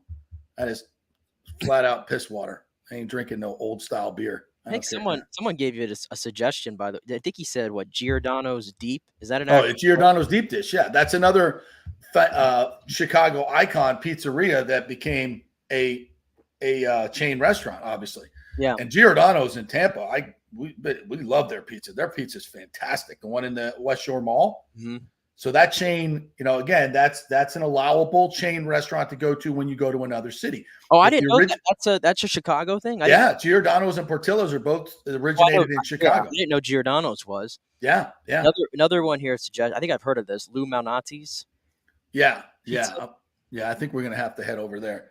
Because I'd rather do one that's not a chain, although these two Portillo's and Giordano's are solid. So, yeah. All right, before I get out of here, and then Nick's going to take you home. Game 7 last night. What a complete dud by your Boston Celtics. Tatum rolls his ankle early in the game. It kind of took a little sting out of it. I will say that. But as we kind of thought, this Boston Celtics team just doesn't have the intestinal fortitude that the Miami Heat team does. Miami Heat, this is not a talented team, especially with Tyler Hero out. They're just not that good a basketball team. And I think Denver's going to roll Miami. I think they're going to roll Miami in the finals. I think it goes, 5, maybe 6 tops, but I think Denver rolls Miami in these finals. And that, not to take anything away from Jimmy Butler and that gang, they played their ass off. I kind of felt like they would win that game because Boston and for Jaylen Brown, to say, or maybe he's saying this privately. I don't know. I was watching Get Up this morning, and they said that Jaylen Brown is a little miffed and may not take the $59 million max contract because he doesn't like Boston because his name was mentioned in a trade for Kevin Durant. Okay, this wasn't a trade. This wasn't a trade for Russell Westbrook. It was a trade for Kevin Durant, and your name is mentioned, and you're so insulted that you won't take $59 million a year, $300 million total. Are you effing kidding me? Jaylen Brown, are you out of your freaking mind? You're insulted. Somebody insult me with a $300 million contract, please. God, what a horrible. If I'm Boston, I'm not touching a max contract for this guy. I saw the payout today. Like in the fourth, if they give him the max in the 5th year of that deal, which would be in 28-29, it would be worth $66 million. $66 million was what Jaylen Brown would get in the 5th year of this max extension if they give it to him. I think most of that's actually Chinese money too. Maybe he'll get it in yen or whatever. Is there a single team in the league who would give him that? No. I mean, he's just a number 2 option, honestly. He's a good player. He's a really good player, but he's not. I would take, and what you could get with that money in terms of other players, I would much rather build around Tatum and go get some other guys than commit that much money to him. I think, and then the NBA is going that way now. You got to have these other good players. Look at Denver. Look at Miami. Look at what they're doing. Spoelstra is a tremendous coach. They find guys to play their roles. They don't have nearly the talent that Boston had. They beat them. They don't have nearly the talent that Milwaukee has. They beat them. You know what I love though? Boston Tears. I love those things. Oh, and they are the first team in the same postseason, I think, to lose in the NHL and the NBA to an 8 seed in the playoffs. I absolutely adore that. We love to say that Boston is our bitch. Boston is definitely the state of Florida's bitch.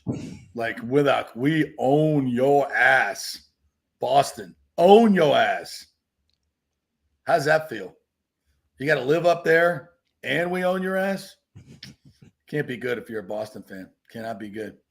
All right, we'll take a break. I'm out. I'm going to eat my wonderful room service breakfast that has just been served here at our hotel down here on the river, Chicago River. And then out, it's 75 degrees here today and sunny, and then going to Wrigley Field tonight. And I will report back tomorrow. Hopefully, I will be there. Quick break. Nick will be back on the other side.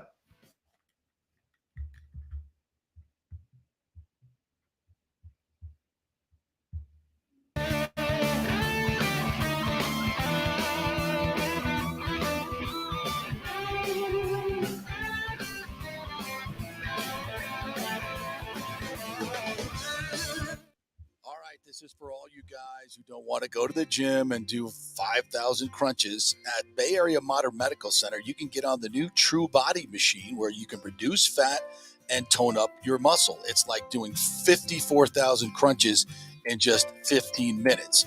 Define your body as you see fit. True Body offers personalized muscle stimulation that delivers the equivalent of those 54,000 crunches in just 15 minutes. Just get in touch with them at Bay Area Modern Medical Center, BAMMC.com. Chris Lugo and the team over there will set you up on True Body and get amazing results. Non-invasive with comfortable and little to no pain and zero downtime. You can isolate and target those areas that you want to improve and treat multiple areas simultaneously. It's an amazing machine, so check it out at Bay Area Modern Medical Center, BAMMC.com. Well, Fitz the mortgage guy did it again. A listener heard his ad, was going to another big bank, but called Scott Fitzgerald at American Mortgage Services of Tampa, and Fitz saved him $618 on his monthly payment. Are you kidding me? Folks, that's big money. Rates are going up, they're going down, they're going all over the place. Scott will shop your loan and save you lender fees and get the best rates. Email him, scott@amstampa.com, or call 813-294-7595. That's Fitz the mortgage guy.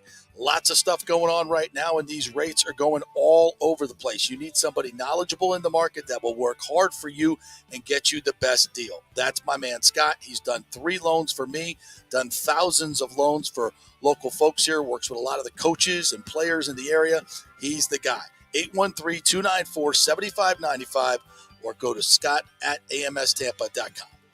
Insurance coverage can be confusing and expensive. I mean, where do you start? Which companies can you count on to pay out fast and fair?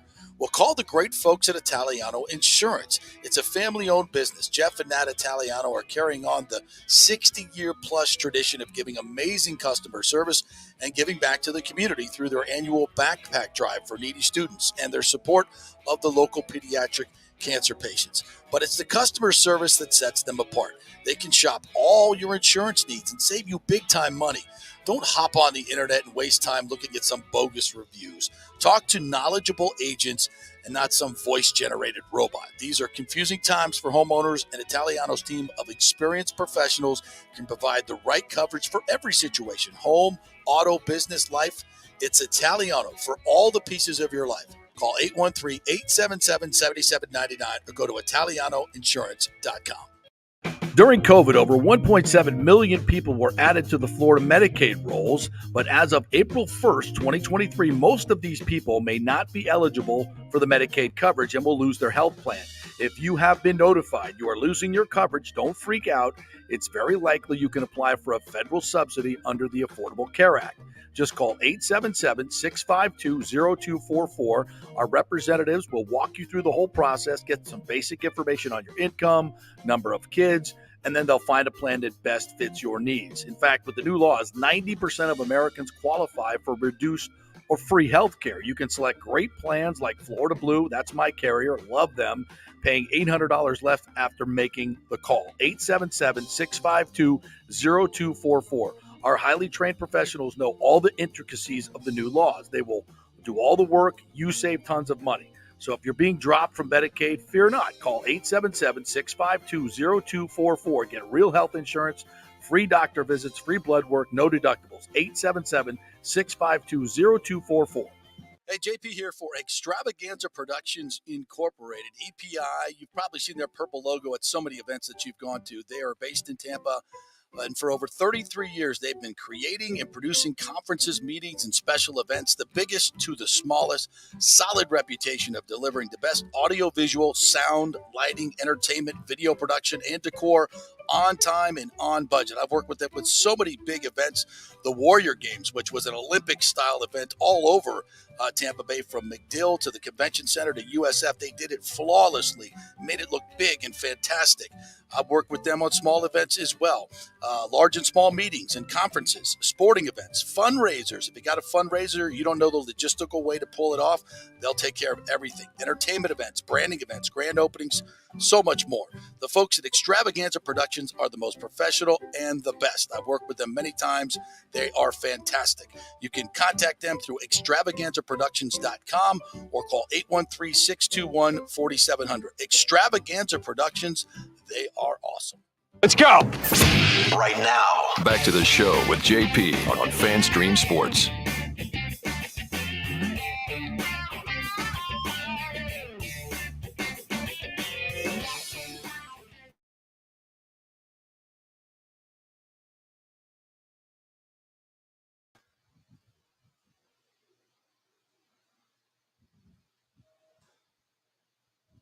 Oh, sorry about that, everybody. My computer there just took a little bit of a dump right there as we were coming back from break. So apologize for that little awkward silence back there. But back here on a Tuesday edition of the JP Show, you heard it there. JP off to enjoy his nice stay in Chicago. Going to be in Wrigley tonight for Rays and Cubs as the Rays look to overcome what was nearly a no-hit bid yesterday from Marcus Stroman. Shane McClanahan going tonight for your Rays, so hopefully they can get back on track and set themselves up to win this series the following day in Wrigley.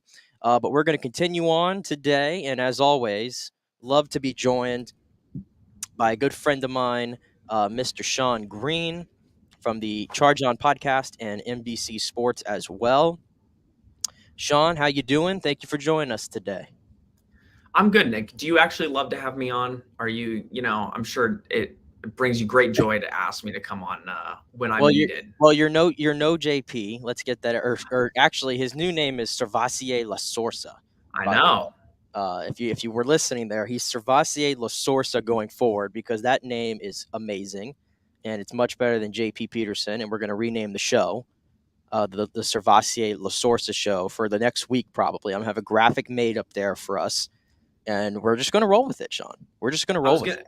I was going to say, you definitely have to make a graphic. I'm intrigued to see what you come up with. That's what I'm really excited for. I can't wait to text you in a week and be like, send me that graphic because I'm really excited to see it. Well, my amateur graphic making skills hopefully will do okay. But if not, I know who to call. I know who to call to get a good graphic made, and we'll take it from there. Yeah. But again, before we start, I will say, by the way, always love to pimp our stuff and pimp your stuff as well. The Charge On podcast, we had a great interview with Charlie Soto, who, if you're not familiar, he's a local kid from Kissimmee. He's going to be a first-round pick. He's a UCF commit. We had a chance to interview him for about 15 minutes last week on Friday. That episode dropped on Saturday. As impressive as a 17-year-old I could ever have found, which it's odd. We were talking about this, Sean, that we're 24 years old. And we're interviewing a 17-year-old kid, and it just the whole dynamic of that feels completely weird because he felt like he's more mature than me and you, which is a good sign. So keep your eyes out or encourage everybody to go watch that interview, hear from Charlie Soto, and he'll get his name called in the first round in the MLB draft for sure. So definitely want to pimp that there and get that out of the way. But Sean, when me and JP just talked about it just for a little bit, but we'll go a little bit more in depth, and I'll definitely get your take because we did get a Game 7 last night. In the NBA and the Eastern Conference Finals, and I had high hopes for this game based on the way Game 6 ended and the high that we were on after the Derek White tip-in with a milliseconds to go in that game, and we go to a Game 7. You said that Boston was going to win this series even after Miami won Game 1. You're like, Boston's got this in the bag, no chance. And then Miami reels off 2 in a row, goes up 3-0. And I'm thinking, Sean's going to be wrong, and I'm going to rub it in his face. And then here come the mighty Celtics to make it 3-3. And I have to admit, I thought Boston was going to roll in this game. Game 7 at the TD Garden. I thought we were going to get maybe better from Jayson Tatum. Now, he rolls his ankle on the first play of the game. He rolls his ankle, and it was clear that he wasn't the same Jayson Tatum the entire game after that. A little bit of a hesitancy there, I thought. And then you need Jaylen Brown to step up, and he did not. Yeah. Disappointing effort by the Celtics. I think I agree with you in the sense of obviously Game 7s, right? You want the best of the best. You want the best possible game. You want it to come down to the wire, right? There was a feeling after Game 6 that I kind of had a feeling it was going to go one way or the other. I kind of knew, listen, it's either going to be the Heat let that last second bucket by Derek White to find their Game 7, or the Celtics are going to be on such a high and feel like they've won the series and then have a crap game. And one of those things happened. Very rarely, it's awesome when you get a game 7 like we're kind of sometimes accustomed to, but a lot of the times it's just not the case. A lot of the times the pressure is too much for one team. And I see a lot of people online blaming it on the Jayson Tatum ankle, and I'm going to be completely honest. I think those criticisms or that excuse is just not valid. Straight up, from the first minute of the game, the Heat looked like they wanted it a million times more. You can blame Jaylen Brown for the way he played. I think it was his worst performance of the playoffs easily. But the Celtics, listen, you could say they got lucky in game 6. I mean, they had the game 1 with 4 minutes left in game 6, and the Heat came back and should have won that game if it were not for a lucky bounce. And in that game, they went 7 for 35 from 3. Game 7, you knew if you went 7 for 35 from 3, you're probably losing. And they couldn't hit a shot. And I think my problem with the Celtics for this entire playoff run has been if the 3 is not working, they just keep shooting. I mean, that's the reason they went to 7 games with Philly is, again, the games, it was a blowout pretty much every game. Either the 76ers blew out the Celtics or vice versa. In this series, it was pretty close for most of it. But, I mean, again, if the 3 ball is not working, the Celtics just withered away. And I think the Celtics really need to ask themselves this question going forward is the duo of and I know this is overreaction, right? But is the duo of Jayson Tatum and Jaylen Brown finals champions worthy? And I don't think they are. I think after watching that, I think if they can't win with this type of team that they assembled this year, and you can't beat the Miami Heat in 7 games, listen, I think we both agree, Nick, and you can give your take.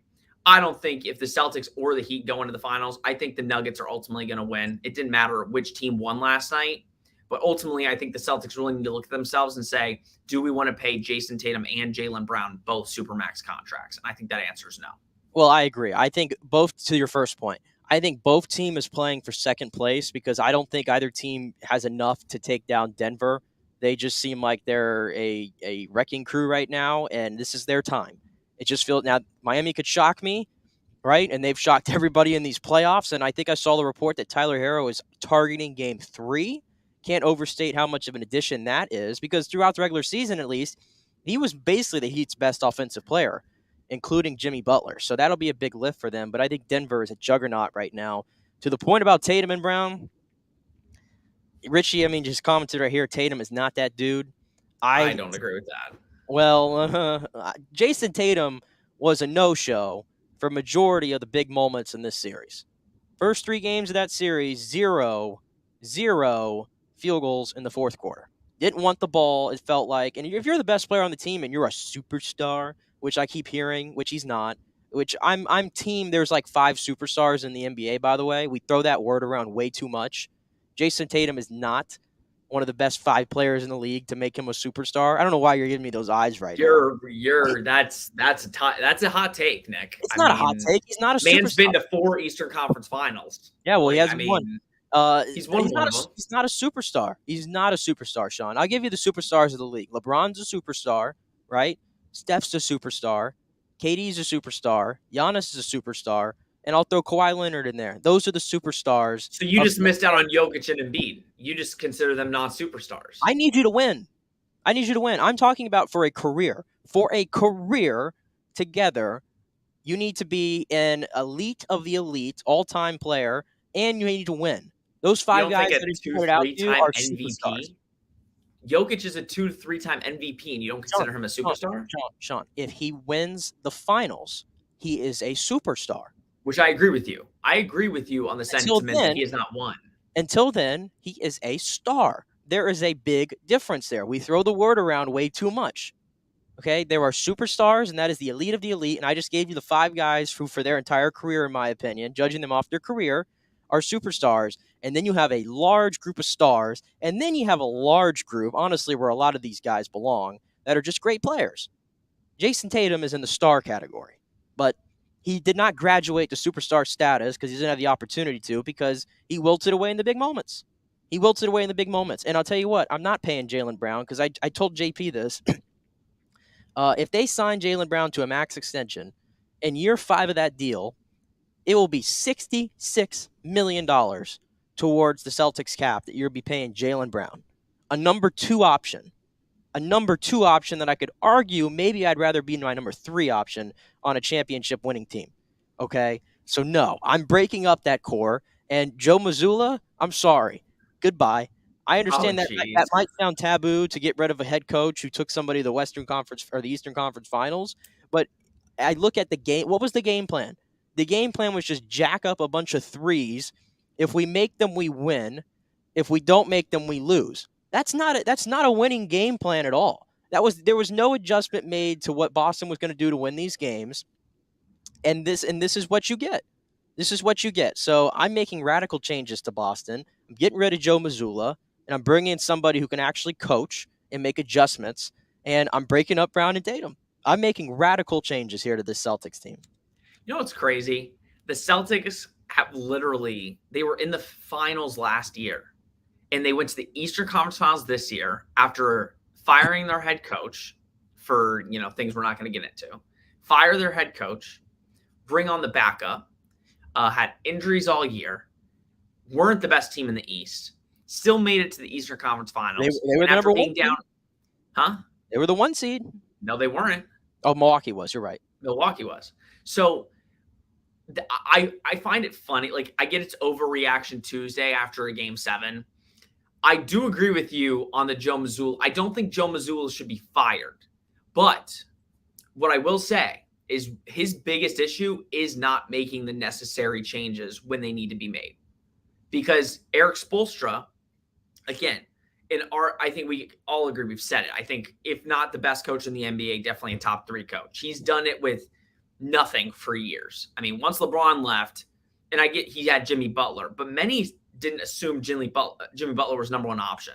Everybody assumed Jimmy Butler was the number 2. He comes to Miami, and he's been number 1, and it's proven with a bunch of undrafteds and second-round picks that, he could still coach him up.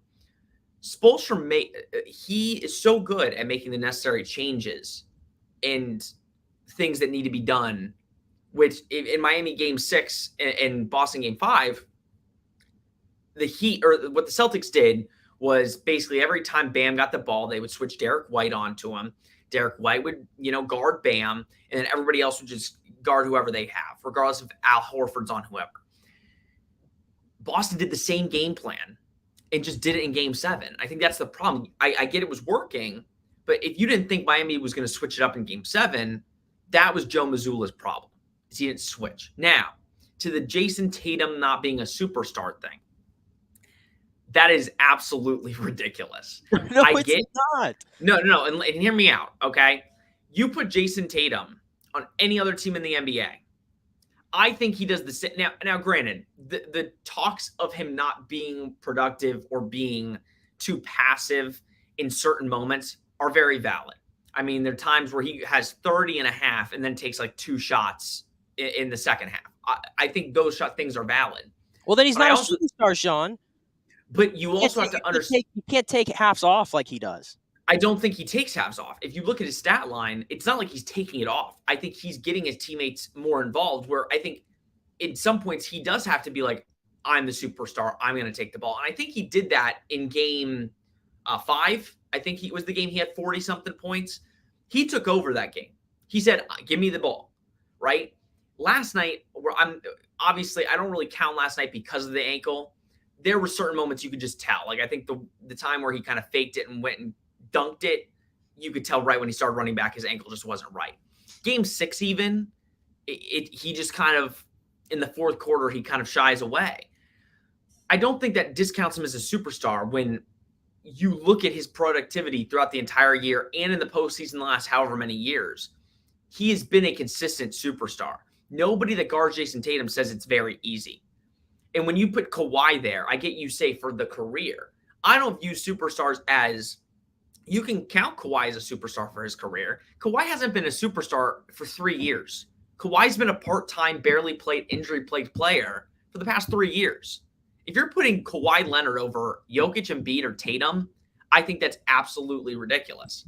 I understand where you're coming from. Career. But when you count, I understand career, but you have to, every year you have to view who are the superstars of the league. And if you go and you're putting, granted, I get LeBron, right? I understand LeBron, but and I think Jaylen Brown is a star. And I think when you say Jaylen Brown is a 2/3 option, no, I think he could be a number 1 option. His problem is he doesn't have a second hand. He could be a number 1 option on Washington and be the 11th seed every single year like Bradley Beal. That's what Jaylen Brown is. He's in Bradley Beal territory. I mean, I think Jaylen Brown definitely needs if you get Jaylen Brown another number 2, I think that could be a team where if you kind of put the pieces around those players. Now, Jayson Tatum's a number 1, so it makes Jaylen Brown a perfect number 2.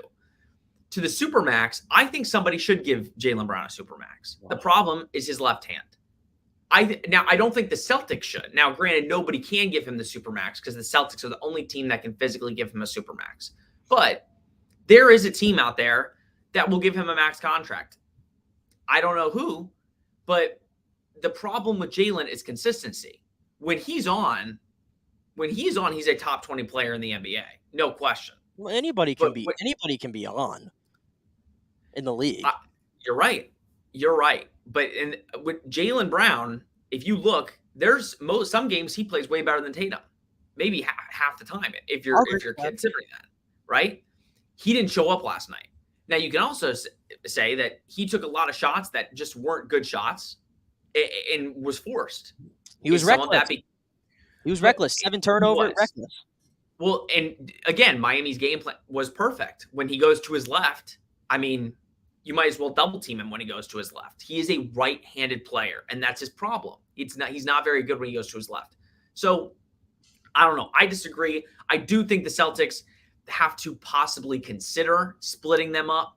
I don't think you fire Joe Mazzulla. I mean, again, he got you to the Eastern Conference Finals. Because then if you're saying he's not that good of a coach and, the players got them there, then, again, they've been to how many Eastern Conference Finals? Tatum's been to how many Eastern Conference Finals? At some point, you have to be like, okay, then it's the players. Then those players are clearly top of the line, potential superstars. You clearly have a potential superstar on your team.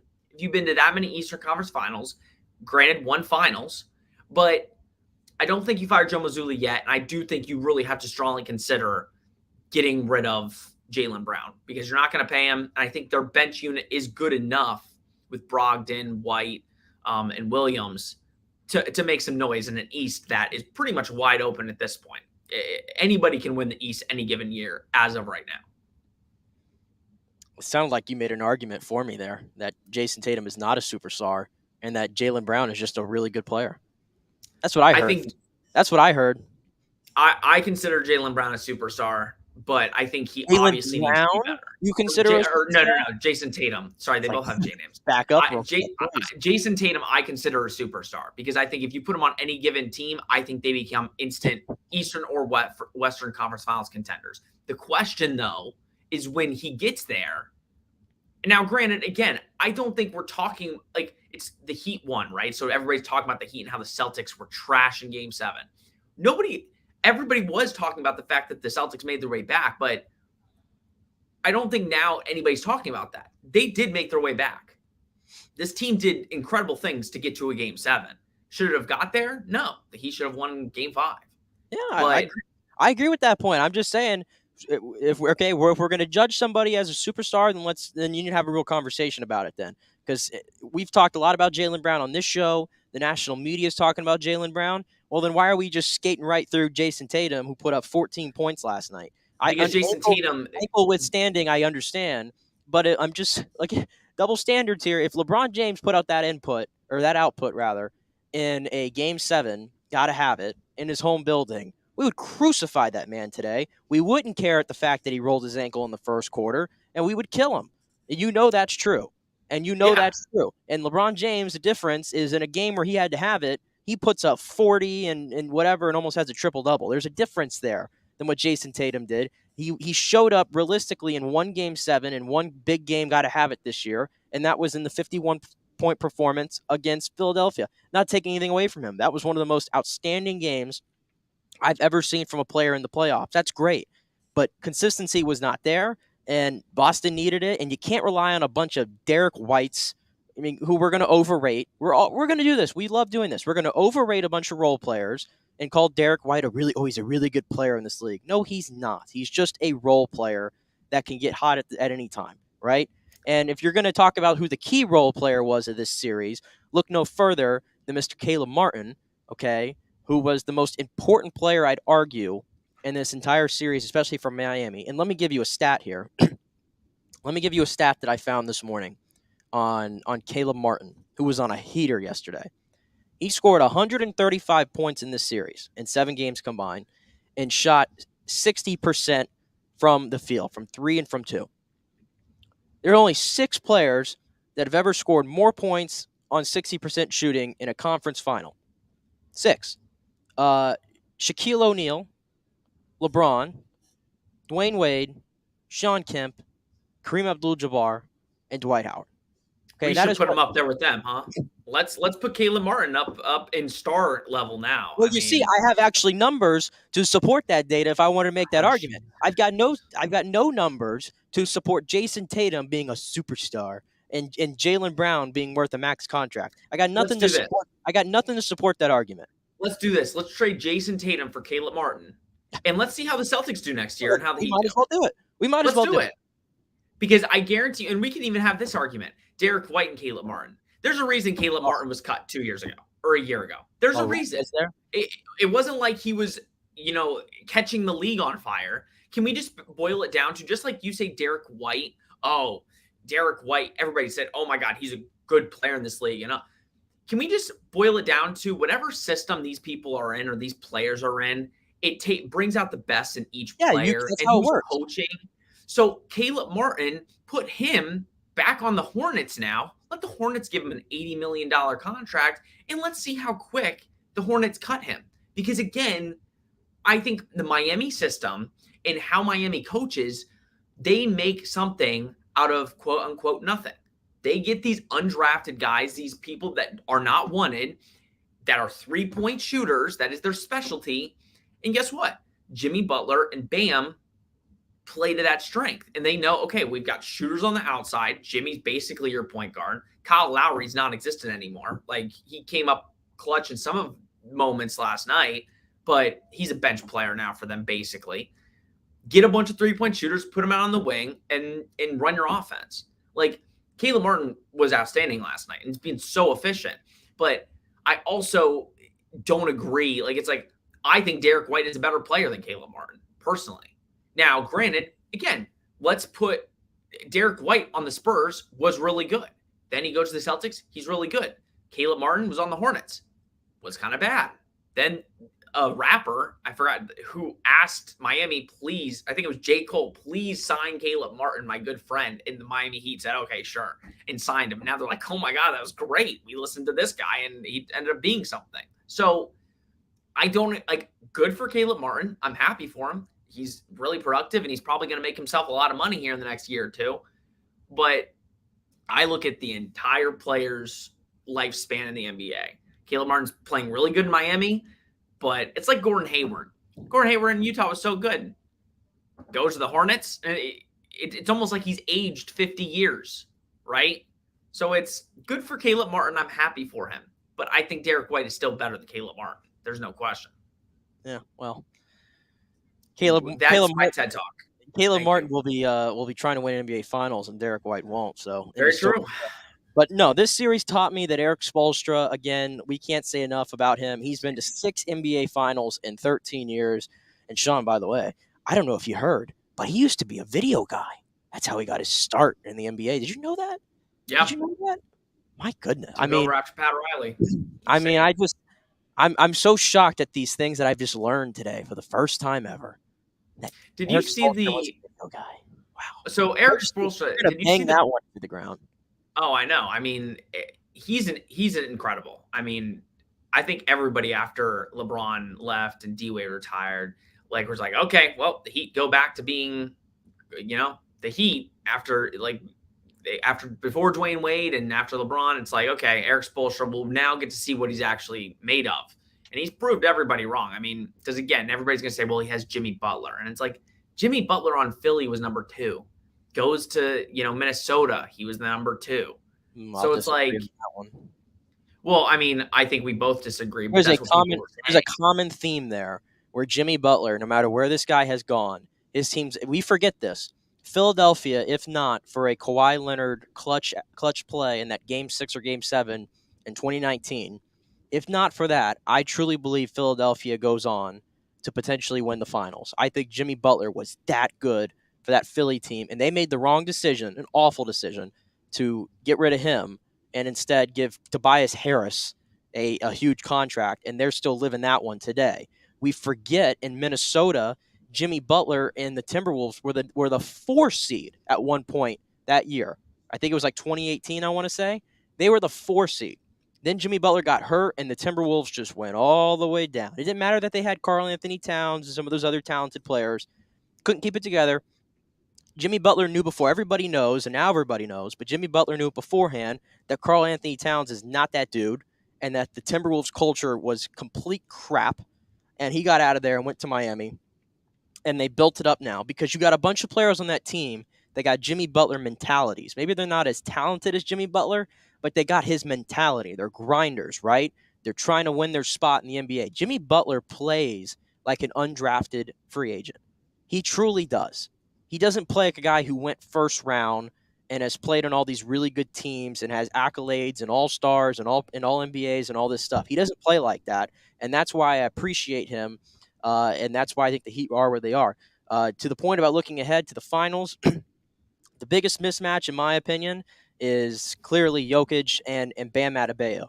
Bam Adebayo has had this reputation for being this great defensive player in this league, and he can put up 20 on any given night if he wants to. Not the current version of Bam Adebayo that I'm seeing. I think it's clear as day that he has been a huge weak link for Miami down in the post. He's not giving you anything offensively, and I don't think defensively he's been as great as we're accustomed to seeing. I think Jokic is going to have his way with him, and ultimately that's going to decide this series, in my opinion. So here's what I will say. I do agree. I think it's one of the more lopsided finals, but I also will say the Heat technically have been the lopsided underdogs for every single series they've been in. We talk about like the Celtics, right? The Celtics are the better team. Like on paper and on a roster, the Celtics have the better players. The Heat have more heart. And I know that's like, oh, how do you quantify that? And everybody says that, right? But the Heat play with a grit that some NBA teams just don't want to play with. They remind me of old school basketball, how they play. That's why I love them. I looked up because I was curious. I said, okay, Nuggets Heat. They played twice this year. What was the score like? You know, how they play? First time they played in December, December 30th. And the Heat only lost by 5. And Jokic put up 19, 12, and 12. And Bam Adebayo put up 22, 7, and 2. So, I mean, many would say, now granted, I haven't watched the game, so I can't tell the difference. But many would say Bam played probably better than Jokic in that moment. 2023, this year, that's a little harder to find because everybody's doing final stuff. But I think the final score was 112 to 108 Nuggets. So Nuggets won by 4. Case in point, both times the Nuggets and Heat have played, the Heat have lost. But it's been really close. Hasn't been a blowout. It's been a grinder. So to the point, I think a lot of people are assuming the Nuggets are going to win. But it's really like you can go in knowing at the least the Heat are going to give you a really good game. To the Tyler Hero point, I'm going to be honest. I have PTSD from the 09 finals, bringing on Jameer Nelson after he was hurt when you had Ray Alston and Anthony Williams playing outstanding. I have PTSD because I think, if you just would have kept playing the guys you're playing, maybe you could have won that finals. So to the Heat's point, I think if the Heat win a game and steal a game in Denver, I know this might be a hot take for people. I wouldn't put Tyler Hero back in the game. I'd keep him on the bench. Do not play him regardless of if he's healthy or not. I understand where people are like, well, he's way better than Max Strus. I agree. But you have to add, this is the finals. Do you really want to risk your finals chances on a guy who hasn't played basketball in 2 months? Do you want to really risk his defense and all of that extra stuff? So I wouldn't even play Tyler Hero. That's my personal hot take. Regardless of if he's healthy or not, keep him on the bench. keep playing the guys that are playing, like Highsmith. I'd give him more minutes. He's outstanding. Caleb Martin. Max Strus is kind of trash, but he can shoot the ball. That's all you care about. So keep Tyler Hero on the bench. If you're down 2-0, like if you've lost both games and it hasn't really been close, but then it's like, okay, what do you have to lose? Put in Hero. Maybe you play him 10 to 15 minutes, and maybe he just takes a little bit of Duncan Robinson's time. Maybe that's the role. I'll say this: Duncan Robinson has like a brand new life. Man, like was never playing, and now he's like acting like he's the best player on the Heat every game. If he could have made his shots in Game 6, we could have avoided this already when he got the perfect look. But unfortunately, he should have cut. Remember that one he had there? They kicked it out to him, and he was wide open. And that could have iced the game right there. But what did he do? He hesitated. He thought about it. He took a dribble, and then he decided to position himself a little better and try to take that three. To me, Duncan Robinson should have caught that ball, and I don't care if you're wide ass open, you think you have all the time in the world, just take the shot. Just take the shot. And he had another one later in the game where he got a chance to ice it, and he bricked that one as well. Awful. So there you go. But maybe that's Tyler Hero's role, but we'll see. Should be a fun finals. I know the NBA is not happy because they don't get their ratings, but whoop-de-frickin'-do. I think we get better basketball this way. Just reading some of the comments here. Richie said that, where is it at? Tatum is good in the same way Scottie Pippen was good. Not saying Tatum is not any good. I'm just saying like Scottie Pippen, he would pass up the game winner to Tony Kukoc because he crumbles under pressure. Tony Kukoc was a good player. I mean, role player, but good. You know what? I think it's a good comparison. I think Scottie Pippen and Tatum are very similar players. Now, I mean, I would actually agree with Richie there. I think if you put Scottie Pippen on the Celtics today, I think probably same result would happen. So you know what, Richie? But I think a lot of people would consider Scottie Pippen a superstar. Well, I don't think Scottie Pippen even gets him to the dance, to be honest. Like I'm never going to tell you that Jayson Tatum's a better player than Scottie Pippen. I'm not going to say that. But from an offensive skill set standpoint, Jayson Tatum, I will say, is far superior than to Pippen was. Now, maybe part of that was that Pippen wasn't asked to play that role, and we never really got to see him kind of in that role because he was always playing second fiddle to Jordan. So maybe that's an argument there. But I would say Tatum was much more offensively gifted than a Scottie Pippen, and because of that, I don't even think that team would even get to the dance if you were to put Pippen on that team. I agree. I do. And I think you also have to take into account when people are like, oh, get rid of Tatum and keep Brown or Tatum isn't this. It's like any team in the NBA would kill to have Jayson Tatum. Again, what is the prototypical superstar that you want? Like a Kevin Durant, 6'10", small forward that is a really good wing like that, yeah. Yeah, and that's why Paolo Banchero, like a lot of people would take Paolo right now because they're like, okay, we could see him being the next kind of one of those type of guys, one of those threes. Those come very few and far between. So it's like, I still think Jayson Tatum has room to grow. And I think you'll see him next year potentially say, okay, like, and again, man's been to an Eastern Conference Finals this year, a finals last year against, again, the Warriors, who I think it's pretty hard to beat them in a finals. He's been to 4 Eastern Conference Finals. I think we are taking one series way too seriously and looking at one playoffs way too seriously when last year, I mean, the praise for Jayson Tatum was immense. And nobody took it as, oh, they lost the Warriors, they're trash. It's like, oh, they'll be back next year. So I just think it's very harsh what people are saying about him when what he's done in the league. I mean, any team would kill to go to the Eastern Conference Finals basically every year of their career. Well, that's how you turn out to be in the Charles Barkley mode, and we think about you a lot different when it comes to your legacy. That's just the way it works. That's just the way it works. How old is he? 25? He's still very young, yeah. We're talking about a 25-year-old. I mean, come on. Man's got so many years. But that is a good thing, Richie. See, I can see that comparison. Yeah. Well, it's not his time. It's Miami's time at the moment, and ultimately, at least to get to the finals. But I think it's going to be a Denver. Another news, we did get a Game 6 last night. I was hoping we would get a Game 7 for this Western Conference Final between Vegas and Dallas. But everybody, I know we're obviously going to talk about the NBA more than the NHL and the national eye, right? Especially when a team just completely no-shows. But the Stars, really, 6-0 on your own home ice in a Game 6, got to have it. That's one of the worst performances I think in all sports I've ever seen in a must-have game. Completely throttled by Vegas, who goes to their second Stanley Cup in their first 6 years of existence. Not a fan of Vegas at all, but I can't argue with the success. And Jack Eichel, what a difference he made to that team. And William Karlsson as well, was up to 10 goals in the playoffs. Obviously rooting for Jonathan Marchessault, the former Bolt. He got on the scoreboard last night, but Dallas deserves this. Their fans were awful in that Game 3 where they're throwing crap all over the ice, and we're having to end a period early because they can't control themselves.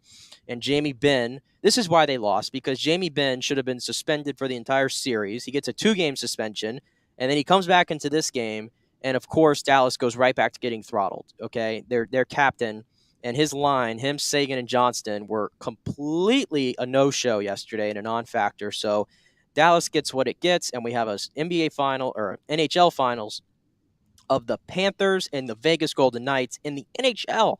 That's hockey for you right there. We got 2 unorthodox markets in the NHL finals, and it's going to be great. Sean, get with the program on this show. We're all big Lightning fans, but we are putting on our Florida Panthers cap, trying to get that done. And by the way, another thing I came across this morning, you know who's the state of Florida and now Miami, Tampa had this going on for the last 2-3 years, and now Miami's kind of grabbed the mantle from them.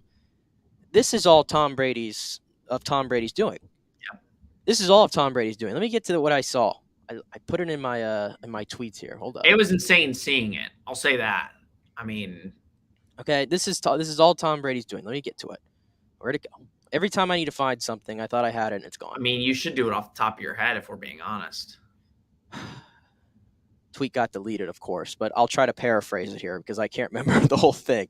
Since Tom Brady arrived, the Lightning have gone to 3 Stanley Cups, 1-2. The Rays have gone to a World Series. The Bucks obviously won a Super Bowl. The Heat have gone to 2 NBA Finals. The Panthers have now won an Eastern Conference Final or in the Stanley Cup.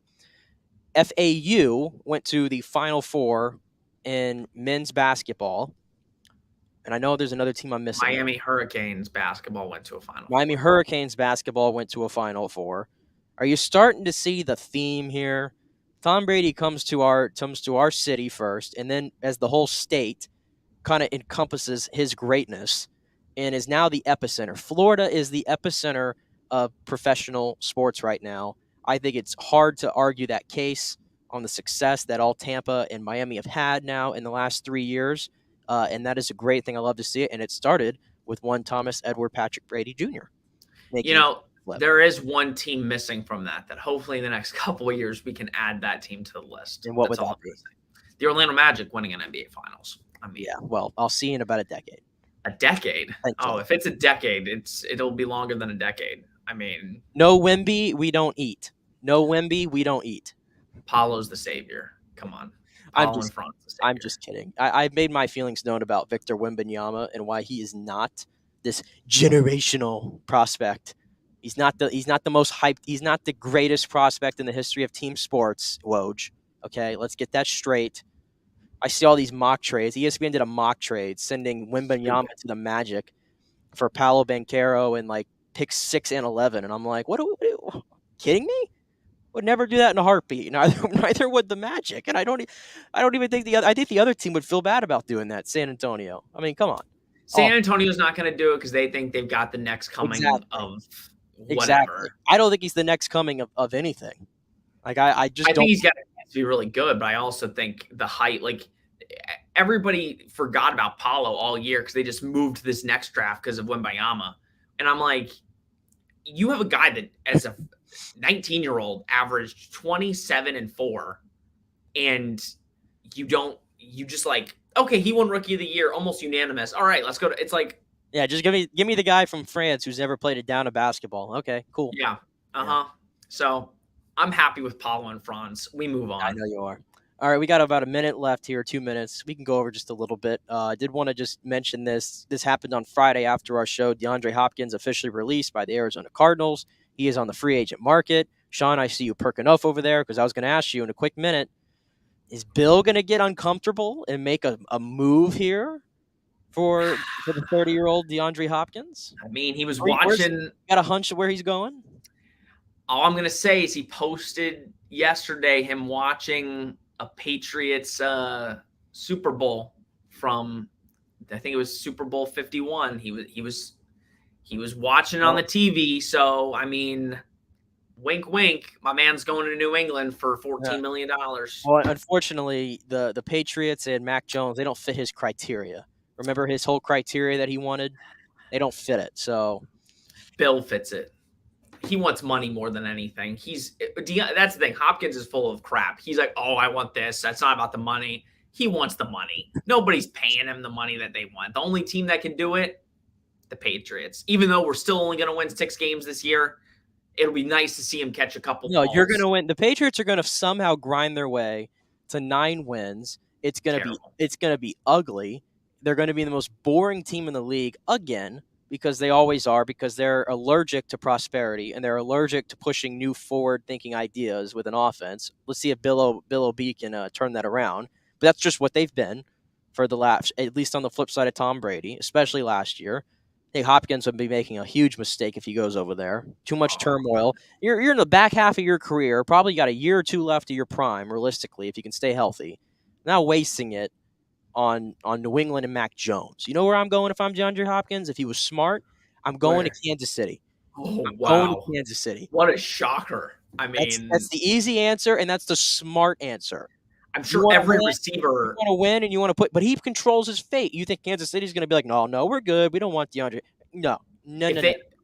But Kansas City doesn't have, they would have to give him some money. Patrick Mahomes would have to work some magic to get that to happen. I think DeAndre Hopkins at this point would be willing to make some sacrifices. Let's get a ring. He'll still get his. You think the Chiefs want to go into this season? I'll bet you money right now. As their wide receiver 1? I don't think so. I'll bet you money right now, Nick. I guarantee you that when it gets announced where he signed, it is more than $10 million. And That's that true, team, it could be Kansas City that gives him that. They cannot give him $10 million. They would have to do some serious. Well, we can rework things. No, but I agree. But that's every receiver in America. A 5-year-old would want to play for the Chiefs. I mean, every receiver in the NFL, if they're telling you, oh, I'm happy, I don't want to go play for Patrick Mahomes, you kidding me? Every receiver would kill to, who's the receiver that got drafted out of SMU? The guy that UCF played a million times. Rashee Rice. He already had a party, but when the Chiefs drafted him, he's like, I already am banking on a second contract. I'm good. I've made it. Patrick Mahomes is going to make me look like a wide receiver 1, and the Dolphins are going to pay me $50 million to be Tyreek Hill after Tyreek Hill retires. Yeah. Well, we'll see what happens, but this is definitely one of the bigger free agents that we've seen in NFL history, I'd argue, especially at this time of the year. So we will see what happens with that, which, by the way, almost blew my ears out there. 100 days until the NFL season begins. 100 days. We are on the countdown. OTAs, Buccaneers back at it today. I've been seeing some clips of Baker Mayfield and Kyle Trask throwing the old football, and we'll bring a good report there based on what we saw at OTAs today for your Tampa Bay Buccaneers. Sean, thank you for joining us today. We'll see if we get you back on here tomorrow, as JP's going to be with us for the first hour again, enjoying his nice time at Wrigley Field tonight. Go Rays, and we will see you tomorrow. Enjoy your day in beautiful Tampa Bay.